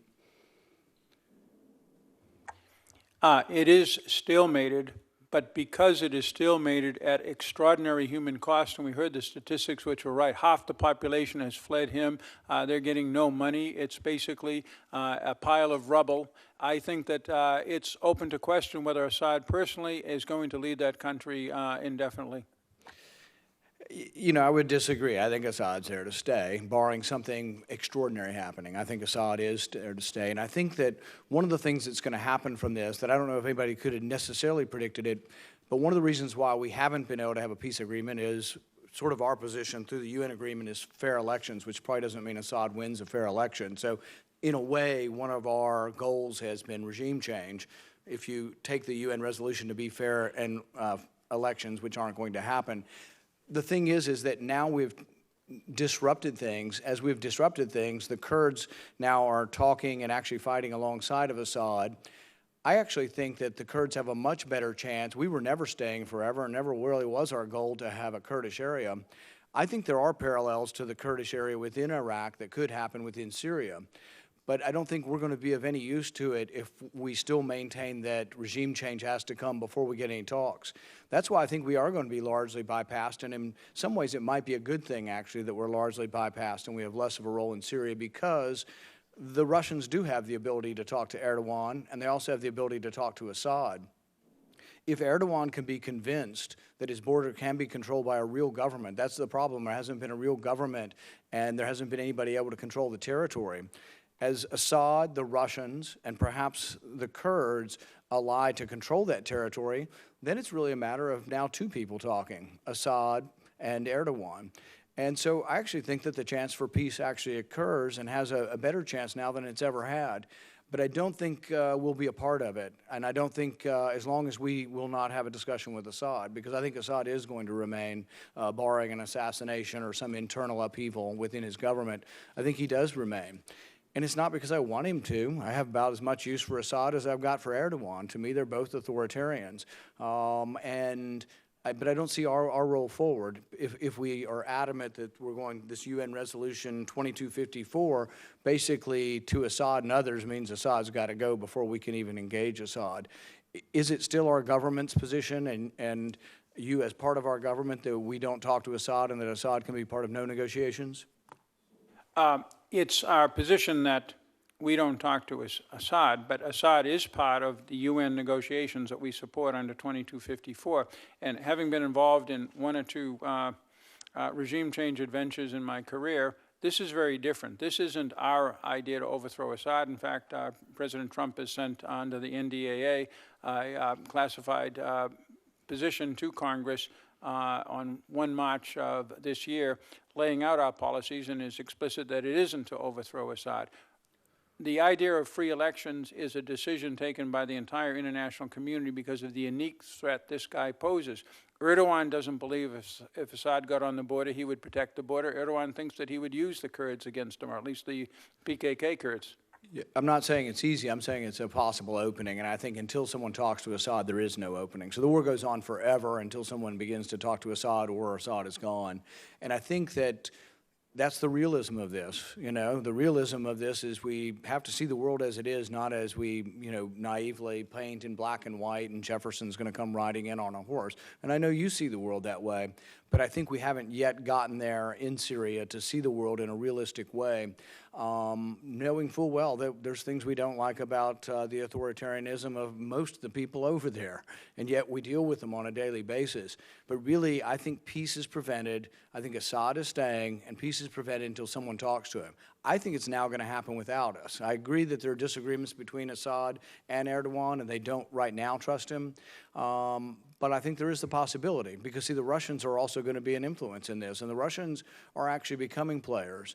And we have this hysteria, this political hysteria, that if anyone talks to Putin, that somehow you're a supporter of his, or somehow you don't like or love your country.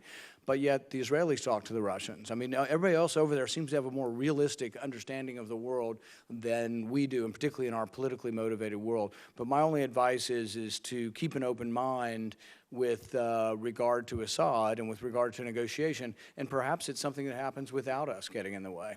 Thank you. Senator Murphy. Thank you very much, Mr. Chairman. We have such amazing respect for the work that you have done throughout your career, and in particular the job that you have taken on most recently. And that's why I think some of the most stunning testimony that we've heard here today came in answer to Senator Menendez's early questioning when he asked whether you had been consulted prior to this momentous decision being made. I don't really know why we have someone with the title Special Representative for Syria Engagement and Special Envoy to the Global Coalition to Defeat ISIS if they are not consulted before the president takes the most significant single action affecting U.S. interests in Syria and the future of ISIS during his presidency. And I think it speaks to the utter chaos of American foreign policy today that you were not consulted or talked to about this decision prior to it being made. I had a recently retired general who commanded or oversaw American troops in Syria in my office last night. He was distraught, in part because he tells me that the word that our soldiers are using as they are moving out of their positioning is betrayal. They've been embedded with the Kurds, with the SDP, and they feel that they have been part of a betrayal of the forces that they have been supporting and fighting alongside. One of their specific grievances is that we convinced the Kurds to dismantle some of their defenses along the border with Turkey in anticipation of the United States and Turkey being able to work out some joint patrols. But in tearing down those defenses, it left the Kurds much more susceptible to the inevitable attack that came. In retrospect, do you think that it was a good idea for the United States to press the Kurds into dismantling these defenses? Of all the things that I've experienced in this particular portfolio, and particularly this subsector of it with the Turks and the Kurds, the thing that I am most disturbed about is the fact that after having agreed to a way forward with us in August, Turkey, to do these joint patrols and the dismantling of fortifications, then suddenly, inexplicably from my standpoint and many others, the Turkish leadership decided that they would just march in and do it all themselves. The requirements of the August agreement were for the YPG to dismantle fortifications in the what we call the safe zone, but essentially the zone we're talking about. The truth is that was the one thing they didn't do a very good job of. Perhaps they felt that this was, they could see what was coming, and this was a major bone of contention between us, the Turks and the SDF? Listen, I certainly think that we can draw issue with the Turks' decision to abrogate the agreement we made with them, but it would have been an additional reason for us not to sell them out by removing our forces, given that we had asked them to take this extraordinary measure, which they took in anticipation of us remaining the bulwark between them and the Turks. A part of your testimony that I'm having a little trouble understanding is your belief that the president has not green-lighted or did not green-light the actions by Turkey. On Sunday night, the president sent out a press release in which he said that he had just gotten off the phone with the president of Turkey and that they would now be moving forward with their long-planned operation into northern Syria. He took the one action that was a precondition to the Turks mounting an offensive, which was the removal of our forces. And since then, he has defended Turkey's actions.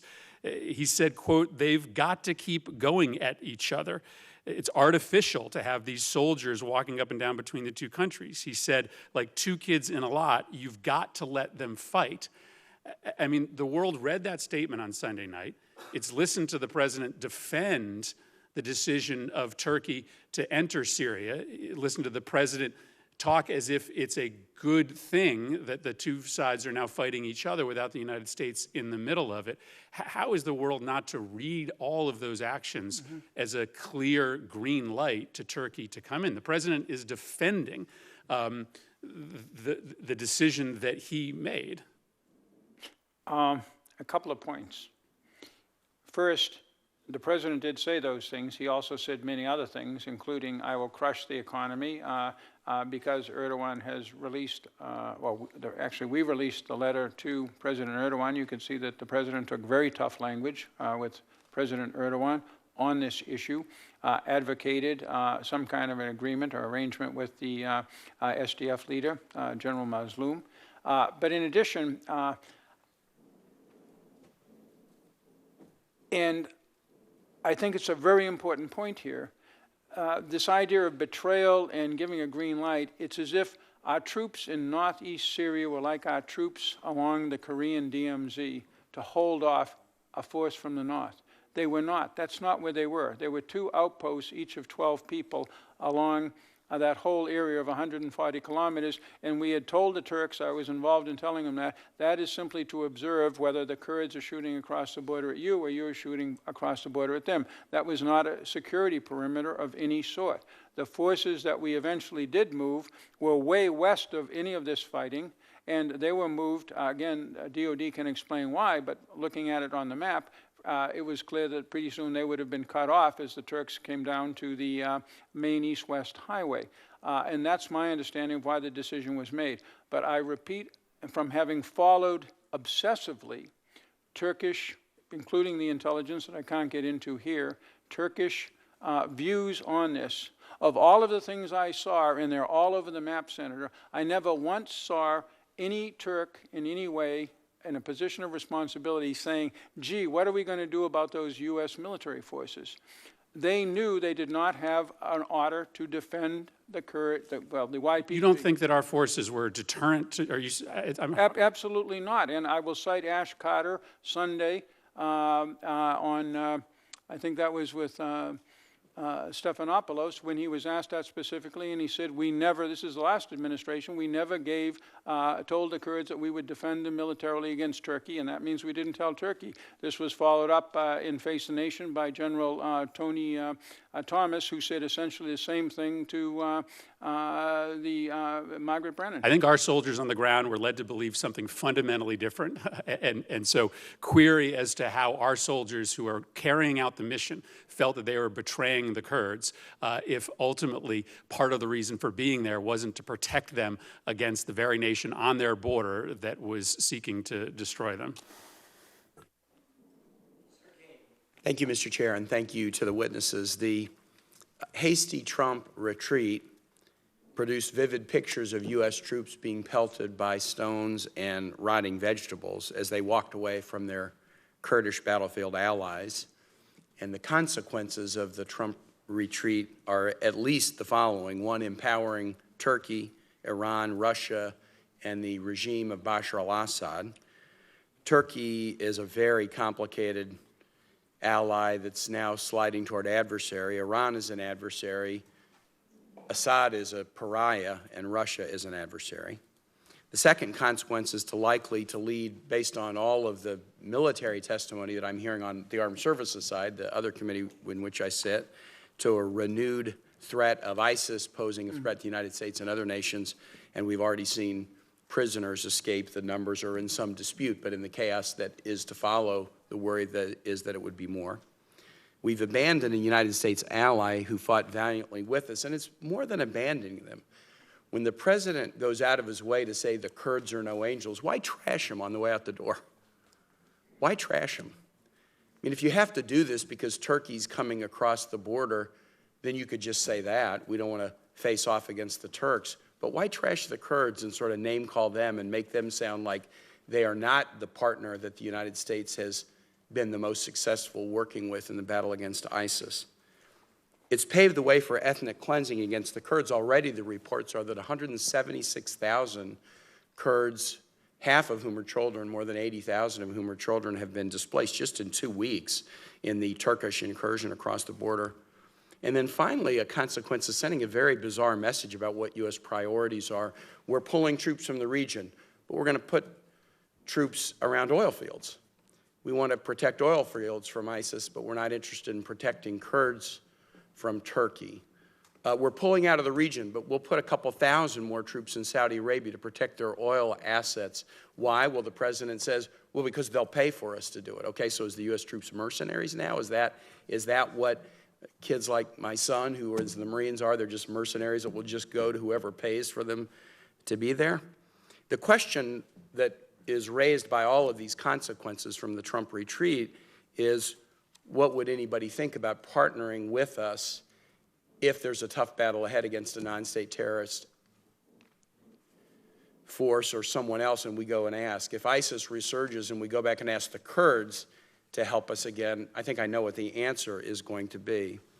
Ambassador Jeffrey, you've been blunt, and I appreciate it. I was astounded as well, but I appreciate your candor in your response to Senator Menendez's question about whether you, who have been specifically tasked by this administration with the responsibility of helping manage this admittedly very difficult situation and certainly manage the global coalition against ISIS, if you were not consulted with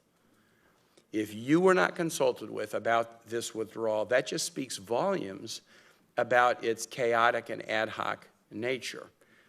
One of the achievements that you, I think, get some credit for in the last few months is you convinced Britain and France in July to increase their presence in the region to try to help us deal with the ISIS threat. My understanding is that it wasn't just you who were not consulted with by the administration before this, but Britain and France, who just 3 months ago had agreed to some increase in their troop levels in the region to try to protect against ISIS and work hand in hand with the Kurds. My understanding is they were not consulted with either. Do you have any reason to doubt what I'm saying to you? Thank you for giving me a chance to try again with Senator Menendez's question. I was telling the truth when I wasn't consulted.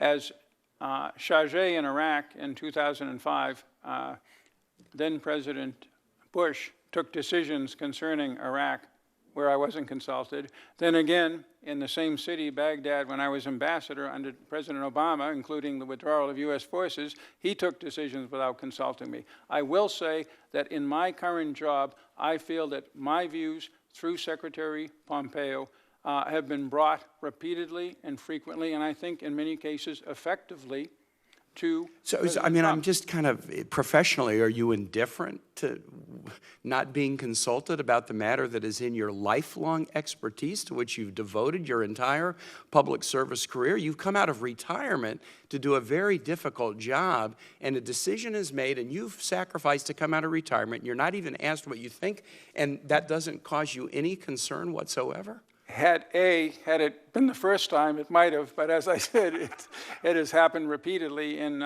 senior positions, and I think, but again, you have to... Well, I would hope that no matter how long you've served, that you would retain enough of a moral compass to have a sense of outrage about things that are outrageous. Look, I'll just conclude and say this. If the administration had come to us with this as the plan 4 months ago, here's what we think the solution is. We want to empower Russia, Turkey, Assad, Iran. We want to run the risk of ISIS reconstituting. We want to walk away from the Kurds. We want to make other allies wonder about whether we'll be loyal to them. We want to send a mixed message about whether oil is more important than people. If they had come to this committee and said, this is what we want to do, what do you think? The entire committee would have laughed them out of the room. That's where we've arrived at by an ad hoc decision without consulting with the committee. I mind not being consulted with. Whether you mind it or not, whether you're so used to it that it seems like it happens, I mind not being consulted with. I mind not having an administration come and propose some plan for Syria and let us ask questions and maybe make suggestions, but we're finding out by tweet as well, and that really, really bothers me. Mr. Chair, I return it to you. Thank you, Senator. Senator Cruz. Thank you, Mr. Chairman. Gentlemen, thank you for your testimony. You know, this is a discussion and debate that I think sometimes gives way to caricature. It gives way to two different extremes and poles. That there are some in the political world who seem to advocate that we should stay in Syria forever and attempt to remake that country as a democratic utopia in our image. There are others who seem to advocate that we should immediately and precipitously withdraw. I tend to think the American people agree with neither of those polls, that neither of them are right or accurate and make sense, and that the touchstone of our foreign policy should be the vital national security interest of the United States. I think it is worth pausing to recognize that the defeat of ISIS, taking away their so-called caliphate, is an extraordinary national security victory for the United States and something for which the Trump administration and the brave men and women in our armed services deserve enormous credit for winning that victory. I also agree with the President's ultimate objective of bringing our soldiers home. I think the American people have a limited time and patience for our sons and daughters being in harm's way. That being said, I think the way this decision was executed was precipitous and risked very serious negative consequences. The two that are most problematic in terms of how this decision was executed is, number one, I am concerned there is a substantial possibility of ISIS returning. There are right now some 15,000 ISIS fighters who remain in Iraq and Syria. And pulling out without an effective counterterrorism strategy, presence, and platform to combat those fighters risks those fighters ultimately attacking United States citizens and endangering our national security. Secondly, I think the way we announced the withdrawal risked abandoning the Kurds to military onslaught and potentially even the threat of a genocide. I think the Kurds have a long history of standing with America against our enemies, of risking their lives to stand with America against our enemies. And were the United States to sit back while Turkey attempted to slaughter the Kurds, I think that would be nothing short of disgraceful. So given that, Ambassador Jeffrey, I want to ask initially, do we know right now, since this announcement was made, how many ISIS fighters have been released or are at jeopardy of being released? Again, a relatively small number appear to have escaped of actual detainees as opposed to people that we worry about who are internally displaced persons, mainly adult females that were married to ISIS fighters. So the number is relatively small. We're always worried. Can you quantify relatively small? I would say in the dozens at this point. I mean, there are various accounts out there, but there's a lot of propaganda both from the Turkish side and from the other side. On dozens of ISIS fighters? Dozens of ISIS fighters, perhaps. I can think of one incident where 5 supposedly fled, and there have been a couple of other rumors that we're looking into. The problem is that under these circumstances, we don't have the same eyes on that we normally did. But all ISIS, I want to be clear, all ISIS detainees are in jeopardy if things go south in northeast Syria of somehow escaping or overwhelming their guards. That's one of the key priorities. How many ISIS detainees are we talking about? About 10,000. About 10,000. Let me ask you about the Kurds. Do we know how many Kurds have been killed since Turkey began the onslaught? I think there's been some hundreds of casualties, but we don't have direct numbers because communications are not all that great between the people in the field and the By headquarters. casualties, do you mean injuries or deaths, or what visibility do we have? I would put it as killed and wounded. Killed and wounded. Let me ask, what happens, as I understand it, the ceasefire expires in 9 minutes under the terms of it. What happens in 9 minutes? It expired 2 hours ago. Oh, okay. Well. But what happens under the agreement is, first of all, we can't call it a ceasefire for Turkish sensitivities vis-a-vis the other partner, which is not a state, but a sub-state organization, and in their eyes, a terrorist one. So we call it a pause. And at the end of that pause, if both sides, the Turks and the YPG, agree that everything that was agreed has been accomplished, then the pause goes into a halt of Turkish forces. And then we then lift our sanctions that we levied when the Turks went in 2 weeks ago. So that's the plan. So, Ambassador, when this decision was announced, I was traveling in Asia and was in Japan and Taiwan and India and Hong Kong. And repeatedly traveling amongst our allies, I faced the question. I faced the question in Taiwan. I faced the question in India, that if America won't stand with the Kurds, that if we won't keep our word to the Kurds, why should we, other friends and allies, trust that America will stand with us? How should we answer those friends and allies? Yeah, I've heard that too, Senator, and everybody around me has. Yeah. I would put it this way, and it gets back to the consultations. I was consulted by President Trump on what to do after this happened. And I was one of the people who put together the plan, supported fully by President Trump, to impose these very harsh sanctions on Turkey immediately. Secondly, if we talk about a green light, to green light the action by the U.S. Senate and House of Representatives to impose even stronger sanctions. Let me ask you a final question, just because my time's expired, and I want to. What confidence can we have that America will not abandon the Kurds who have stood with us repeatedly at great peril to themselves? We have used dramatic, diplomatic, political, and economic tools, which are normally the right tools, short of war, to reverse this decision. And at this point, as we look at this ceasefire, I think we've done a pretty good job in bringing the conflict, this attack, to a halt. Okay, thank you. Senator Markey. Thank you, Mr. Chairman. Secretary Palmer, I want to raise the question of nuclear weapons with you in the context of Turkey. We now know from public statements, including the President's, that there are 50 nuclear weapons in Turkey at the Suffolk Air Base that are American. They're part of the NATO defense. On September 4th, President Erdogan said that he cannot accept Turkey's lack of nuclear weapons.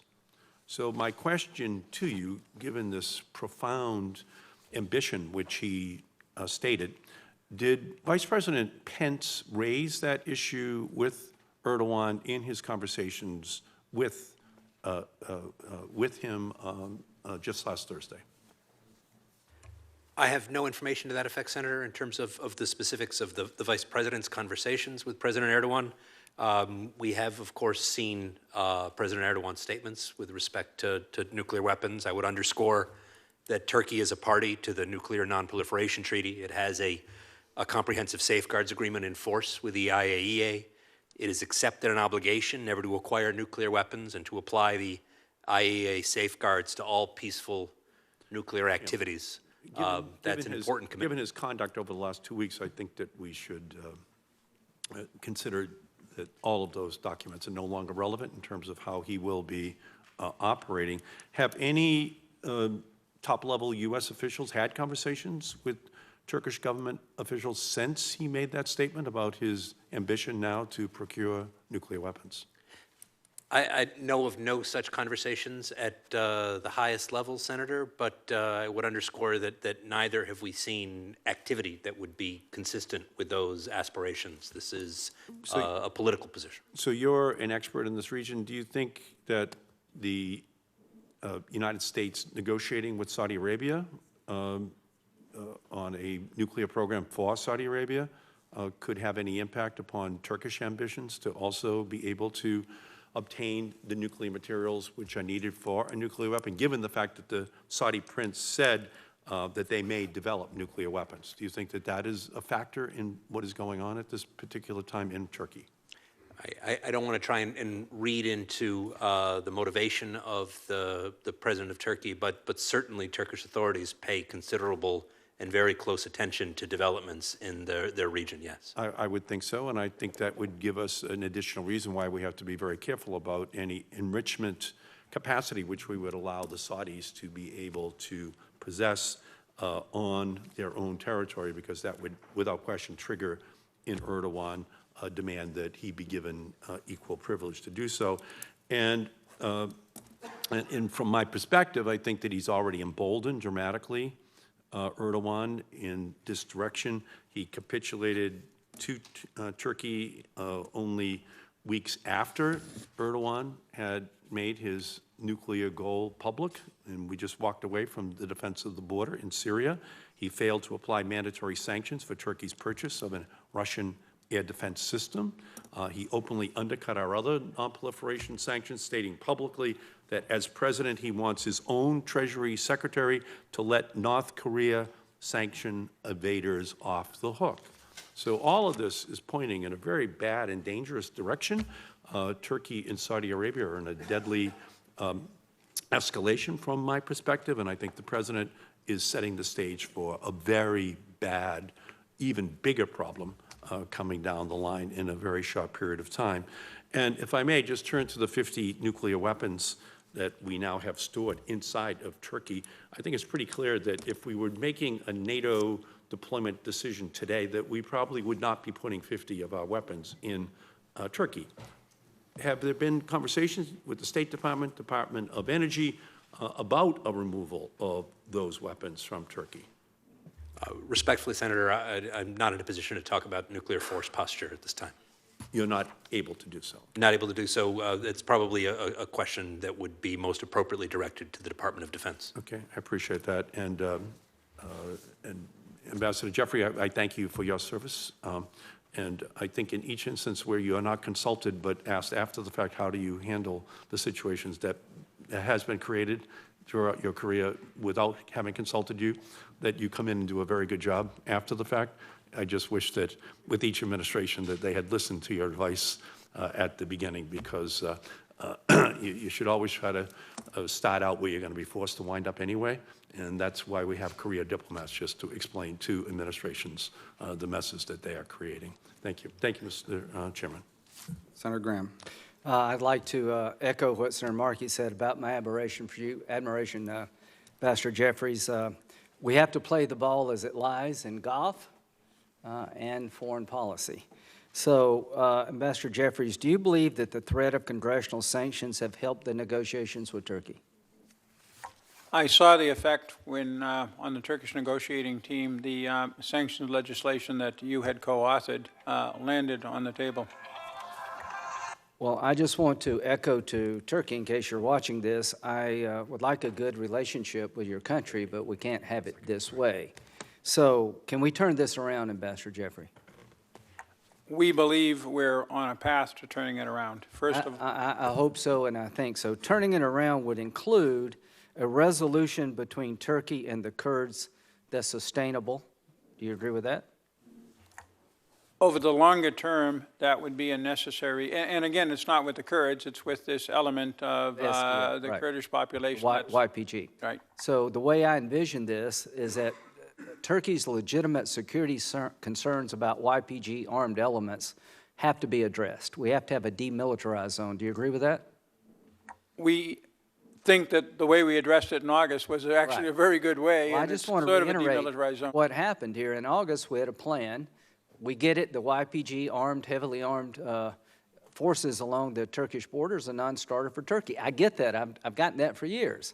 But I also told our friends in Turkey that the YPG, along with others, were there to help us with ISIS. We can't abandon these people. And we're not going to allow ethnic cleansing in the name of a buffer zone. Do you agree with that? Absolutely. Okay. So the goal is to have an international force that we all trust. Does that make sense? To police this safe zone?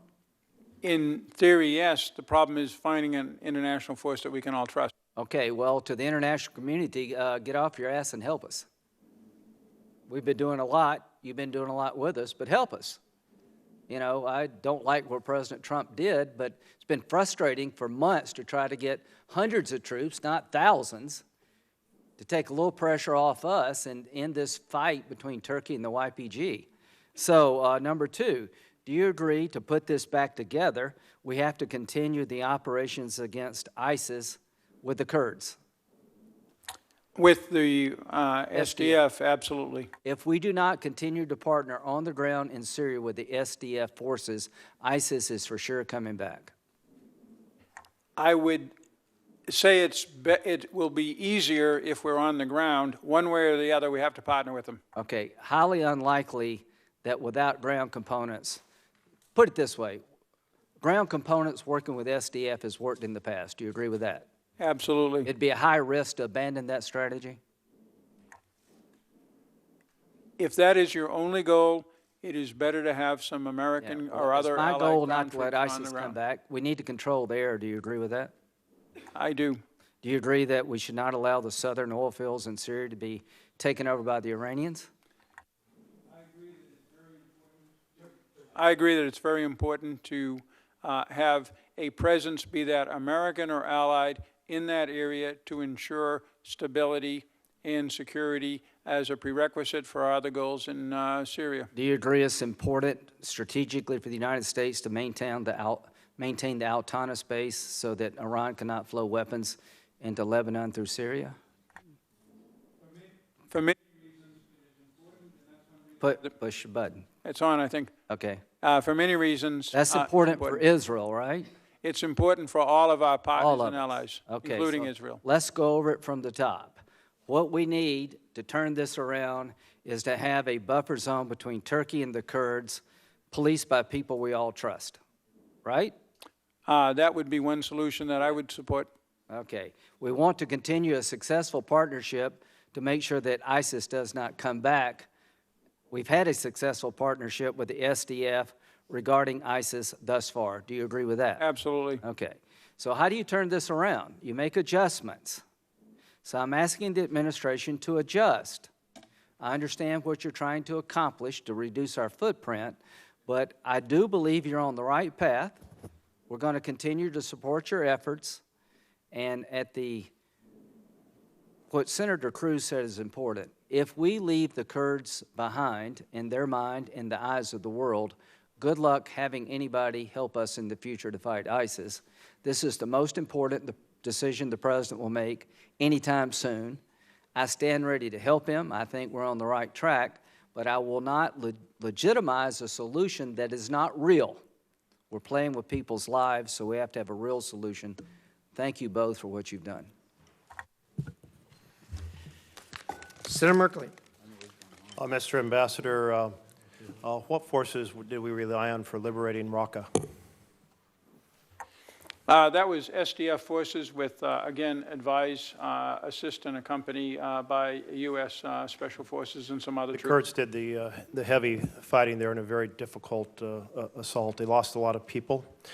And their vision for why they were fighting, was it because they hoped to have an autonomous area in this northern Syrian triangle that might essentially give them some sense of ability to govern themselves? Their main motive, I believe, was to destroy ISIS because they had almost been destroyed by ISIS themselves back in 2014.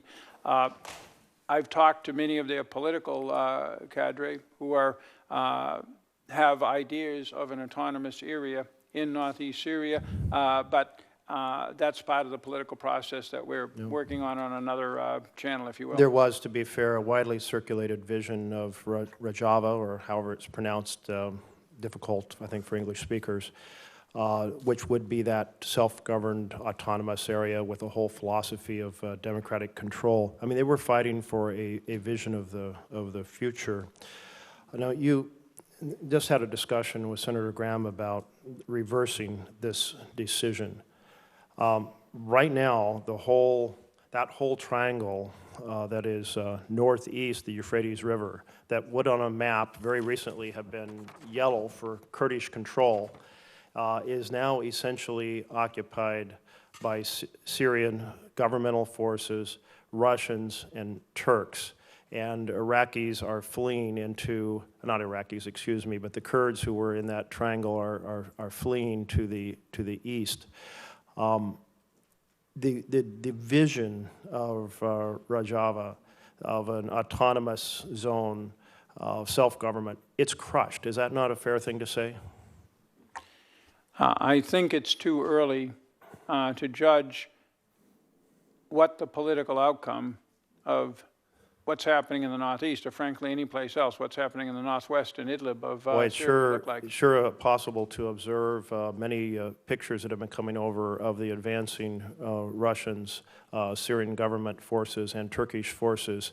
So the facts on the ground have changed dramatically. I don't see how this decision gets reversed, how you restore, if you will, the Kurdish triangle northeast of the Euphrates River. Do you think that that's a real potential outcome, or that's just a conversation to say maybe somehow everything is not lost in terms of what was? One, I think that the Kurdish population is an important population in Syria, and that it does have a future. Two, you're right. As an autonomously self-governed area? That's one possibility. That's the possibility we see next door in Iraq. But two, I want to emphasize that this vision, which is the vision of our partners, was never the American vision. Again, I cite General Tony Thomas, who said that in his discussions with them in the last administration, and that's been consistent in both administrations by everybody, we didn't get involved in what their political future would be. Other than that, we were trying to find through the UN resolution that was relevant here, 2254, a political solution where they would have a role like all other Syrian citizens. Well, we didn't have a special project. Let's move on, because I think that there was a lot of implicit support for supporting the Kurds in the vision that they were carrying. So I think you overstate your case on that. Now, you said that you were not consulted by the president in terms of the impacts of a precipitous withdrawal, not on ISIS prisoners, not on the impact on Kurdish civilians, not on the impact of Kurdish fighters, not on the impact of the Syrian government coming into the space, not on the impact of Russian influence, not on the impact on other allies. You weren't consulted, but you said you felt you were well represented through Pompeo. Are you saying in the 2 or 3 days before Trump made this decision, or in the week before that, that you fully briefed Pompeo on all these implications of a precipitous withdrawal?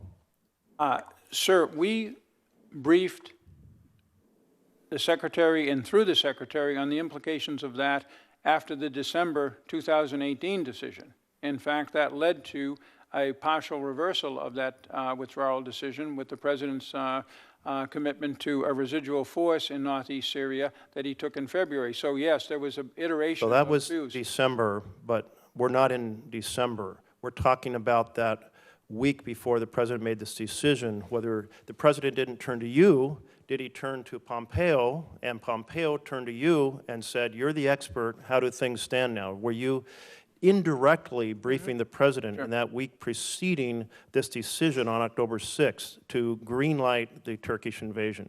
Right. Again, beginning when the President took his first decision in the spring of 2018 to order withdrawal, which was reversed, one of the most active discussions inside this administration in which I was involved in was whether to... I'm going to be out of time, and I'm asking you about that week before that the President turned to Pompeo, got fully briefed, you fully briefed Pompeo, you were indirectly represented that time, not what you did months before. Right, I understand. I mean, the President we probably collectively understand would have forgotten whatever he was told months before about this kind of situation. So was Pompeo as caught off guard as you were? Is there maybe another way to put it? You would have to ask him, Senator. But well, he did again, not call you up during that period and say, the President's on the verge of making this decision. I'd like to get an update and make sure I represent the impacts. No, but in innumerable discussions with the President, I know that Secretary Pompeo had deployed all of these concerns about the future of the de-ISIS campaign, detainees and all of that. This was, again, something that was discussed all of the time within this administration at the highest levels. If we had more time, and I'm out of time, the thing I would find interesting is if you had been called, and so I'll state the question, but I'm afraid I'll have to defer to the committee for their. If you had been called and said the President's considering this, he wants you to come brief him, he wants to get our troops out of Syria, do you feel you could have laid out a plan that didn't result in this advancement of the interests of Iran and Syria and Russia and ISIS that would have gotten our troops out of Syria? I would have tried. Thank you. Senator Rubio. Thank you. Again, I want to thank you both for being here. Ambassador, in particular, you've gotten a lot of the questions. I think you've done an admirable job of outlining, your thoughts on it and the way forward. I do want to say you've expressed a level of, I don't even want to call it optimism, but hope that some of this is still salvageable, and I'm puzzled by that only because the situation, to understand that at its best, the Turks are pushing down into Iraq and into Syria, and with the goal of driving the Kurds out. And whether they're going to wait 5 days or X number of days, they expect them out of there. They have now cut a deal with the Russians, who have basically said, we are going to help you move the Kurds out of this area, and then we're going to jointly patrol the area with you. So the Kurds have been pushed into areas that they have now had to invite the Assad regime to come up, and they're aligned with them. So you basically have almost the Turkish with the Russians, and now the Kurds with Assad, and the Russians obviously in between it. And you say we're going to continue to cooperate with the Kurdish, the SDF forces on these issues. How? Where are we plugging in on this? And with who? Our troops, we've moved 1,000 across the border to Iraq. The Iraqis are saying, you can't really stay here. You're not allowed to stay here. I'm trying to understand, you're saying we're going to plug in and work with them on the anti-ISIS campaign. I just don't know where we're going to plug in. Are we going to go join them down there where deployed with the Assad elements? And the other question that I have is, you answered Senator Graham by saying that the ideal outcome would be a buffer zone patrolled by elements that we trust. Well, that buffer zone is now patrolled by the Russians, which I don't think we should trust, and by the Turks, who we shouldn't trust because they've already broken a deal to jointly patrol the buffer zone. They had a good deal, it was in place, everybody was complying, and they said it wasn't enough for them. So we don't have that. I don't know how we reversed it. How do we reverse the buffer zone, given the facts on the ground now? And more importantly, where do we plug in? This is why one has to be hopeful in this complex situation. But let me sketch out where we are tonight. One, we have American forces on the ground with the leadership of the SDF. We have American diplomats on the ground in the same room with these people, continuing to do the job we've been doing since 2014. And over much of the Northeast, the SDF, with our support, with our air cover, is still in operation. Two, the Turkish offensive has been halted since the 17th. It has taken a swath of territory that's fairly small. The YPG voluntarily withdrew from that area and is now out of that area, but by and large, most of its forces are still intact. I underline still intact.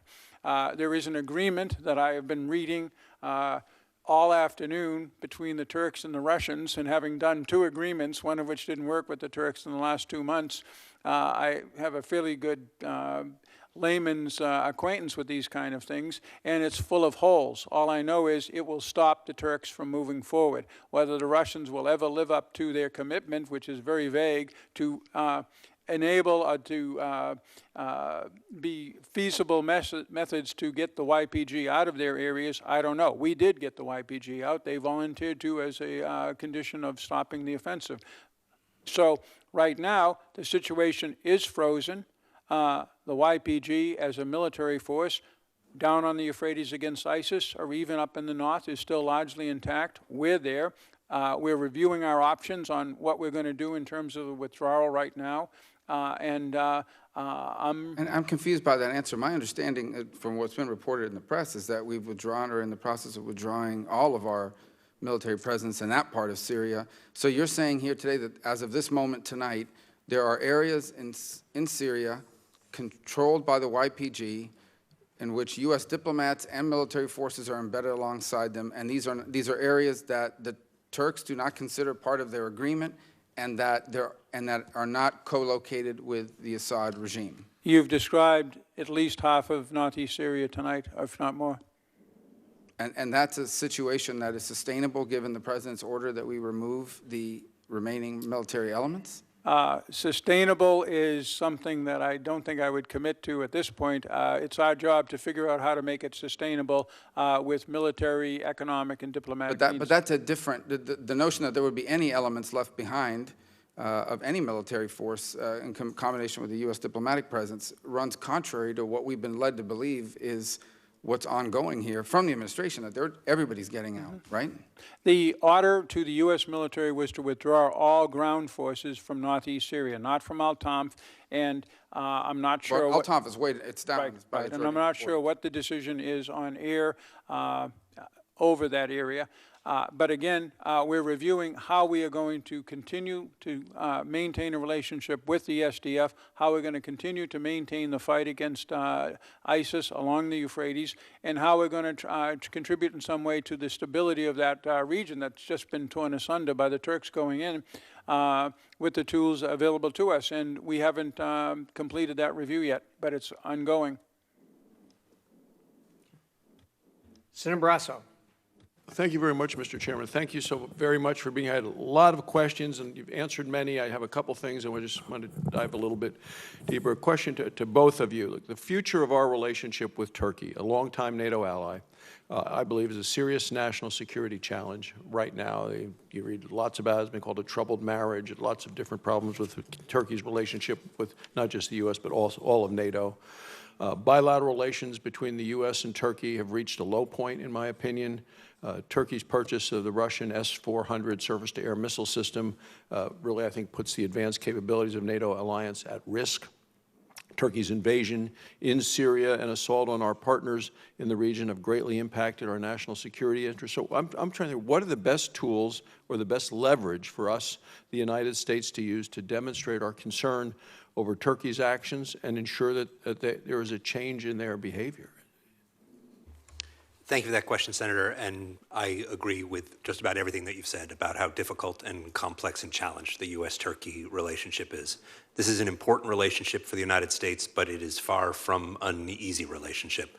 Just to zero in on one of the particular issues that you highlighted, Turkey's decision to proceed with acquiring the S-400 missile system from Russia. This is something that we opposed consistently, firmly at the highest levels. Turkey proceeded with that acquisition over our objections and paid a price for that. In particular, they paid a price by being removed from the F-35 program. That includes both the delivery of the physical aircraft and participation in the industrial program, which is being unwound. So there are immediate costs and consequences for Turkey of that decision. The additional issue of possible cuts of sanctions is under review even as we speak. That's an ongoing deliberative process. There is a high-level dialogue that we have with Turkey about the relationship that covers the waterfront of issues, and that includes the relationship with Russia and Turkey's decision to move ahead with the S-400. It includes Turkey's neighborhood, Iran. It includes drilling off the coast of Cyprus, which is something that Turkey has engaged in against the advice of the United States, something that we feel contributes to further instability in the region.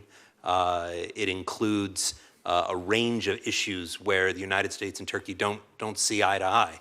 It also includes the trajectory of Turkish democracy, which is of concern to the United States, the media environment, rule of law. We remind the Turks on a regular basis that NATO is an alliance not just of interests but of values, and that in particular includes democratic values. So this is a difficult relationship, but it's an important one, and we're going to have to work through this problem set and hopefully come out in a better place.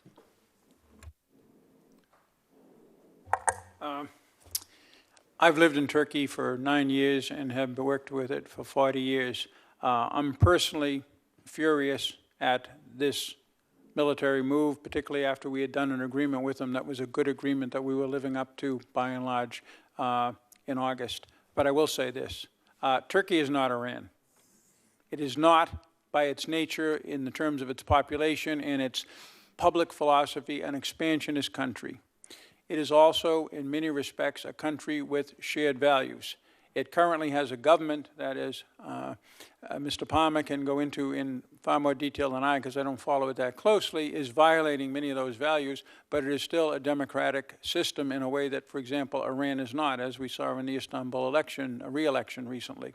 And it is a country that has done a great deal in support of our objectives in NATO, including under President and previously Prime Minister Erdogan, including helping us react to the Georgia invasion in 2008, NATO radar that protects all of NATO against Iranian missiles, very critical, actions in Afghanistan, and I could go on and on. So it's a mixed bag. And a lot of it is right now with this government, we have some very serious problems, but not as many with the state as a whole.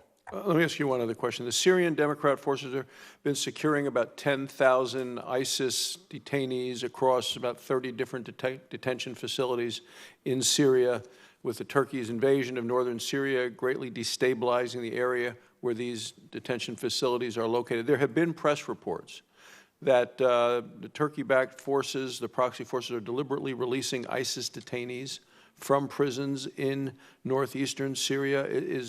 Can you talk a little bit about it, the accuracy of what some of the press is reporting? I've seen nothing to confirm that. It would be highly unlikely. Why would Turkey do that? It has had more ISIS attacks on its soil than any other country other than, obviously, Iraq and Syria. Thank you, Mr. Chairman. My time's expired. Thank you, Senator Brasso. Senator Menendez. Thank you, Mr. Chairman. I'm the longest-serving member of the committee on either side of the aisle at this point in time, and that has given me the benefit of listening to my colleagues on many issues over a period of time. And I must say that if what this administration decided was decided by the Obama administration, the outrage would be deafening. And Ambassador Jeffries, I have the greatest respect for you, but one can try to put lipstick on a pig, but it's still a pig. One can ultimately call capitulation a victory, but it's still capitulation. And one can ultimately have a retreat and say it's strategic, but it's still a retreat. And that's, I feel, exactly what's happened here. You made a statement earlier about being a diplomat, not a military person, and I respect that. But in fact, it is military force that has gotten both Russia and Turkey exactly what they want. Turkey went ahead and through its actions and by the agreement that I've been given, the Sochi agreement in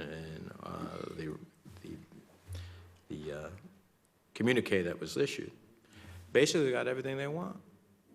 They don't have to fire a single shot. So here we are in August, as you've aptly said, we made an agreement, we were living up to it. That agreement, as I understand, for security purposes was working well. They violated it. After we told the, Syrian Democratic Forces to stand down from their defenses. So they got them to stand down on the defenses. Then we had an agreement which was working perfectly well. They violated that agreement by now coming in and going ahead and using military force. Military force that, at the end of the day, I know I'm concerned about the press reports that has bombs landing near our troops, even though they knew their location. that has troop advancement against elements of where our troops were.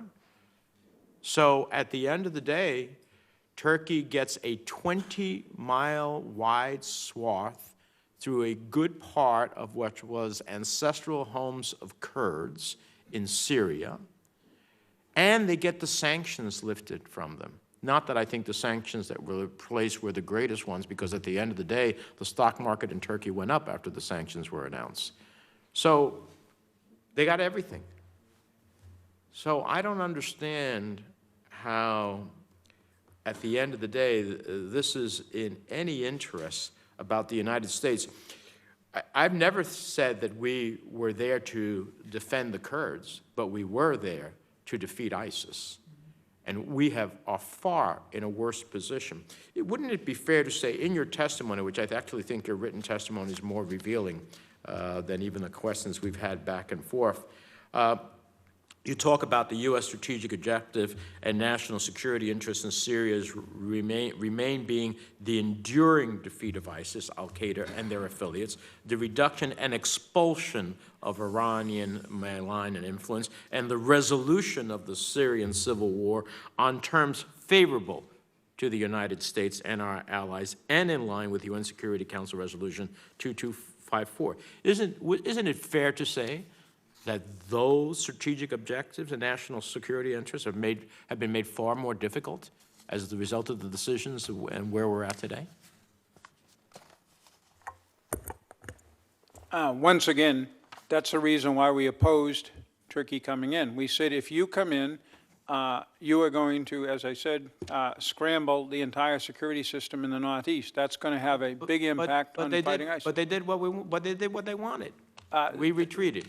And we retreated. They did what they wanted, and we retreated. I mean, I think your statement tells it all on, I guess it's about page 4 or 5 of your statement. You say, Turkey launched this operation despite our objections, undermining the de-ISIS campaign, risking endangering and displacing civilians, destroying critical civilian infrastructure, and threatening the security of the area. Turkey's military actions have precipitated a humanitarian crisis and set conditions for possible war crimes. Well, all of that doesn't inure to helping our strategic objectives as outlined in your testimony. I think that's a fair statement. Absolutely. There's no doubt that Turkey's coming in has threatened all 3 of our objectives in Syria. So at the end of the day, I question whether or not we've been talking about Turkey, and you know, Mr. Assistant Secretary, you said in response to questions by Senator Markey that it's an important relationship for the United States. My question is, does Turkey see the United States as an important relationship for it? Because if it does, it just keeps spiting its nose and doing everything contrary to what a good relationship with us would mean. One final set of questions. You're familiar, Mr. Secretary, with the CATSA legislation that passed the Senate 98-2 and signed into law by President Trump in August of 2017? Yes, Senator. And does CATSA have a mandatory provision sanctioning any significant transaction with the Russian military? Yes, Senator, it does. Did Turkey take the Russian S-400 system for delivery this summer? Yes, sir. Is there any realistic scenario in which the purchase of an S-400 is not a significant transaction under the law? Senator, that issue is currently under review as part of a deliberative process. I can't get ahead of any decision by the Secretary of State with respect to sanctions under CATSA. I didn't ask whether the Secretary of State is going to sanction Turkey on the CATSA. I asked whether or not the purchase worldwide of an S-400 is not a significant transaction. Senator, that determination has not been made as a matter of law. Wow. What a message we're sending in the world. That message undermines the actions of the Congress of the United States, which in an overwhelming bipartisan vote sent to the President legislation to push back on Russia, 98-2. If you start opening that door, you will have undermined the very essence of what the law is meant, and you will be undermining the congressional intent, because I'm one of the authors of it. I understand what I meant and what others who joined with me to ultimately pass it meant. It is not a question of whether that is a significant transaction. That is a significant transaction. If the purchase of the S-400 is not a significant military transaction from a country purchasing it from Russia, then nothing is. Then nothing is. And I simply cannot understand, that answer. And at some point, you're all going to have to come up with an answer, including if it's the State Department or the administration's legal view that such a transaction is not a significant transaction under the law, we need to hear it. The Congress of the United States needs to hear it. But you can't hide under the guise that you're all thinking. You've been thinking about this for some time. This is not the first time this question's been raised.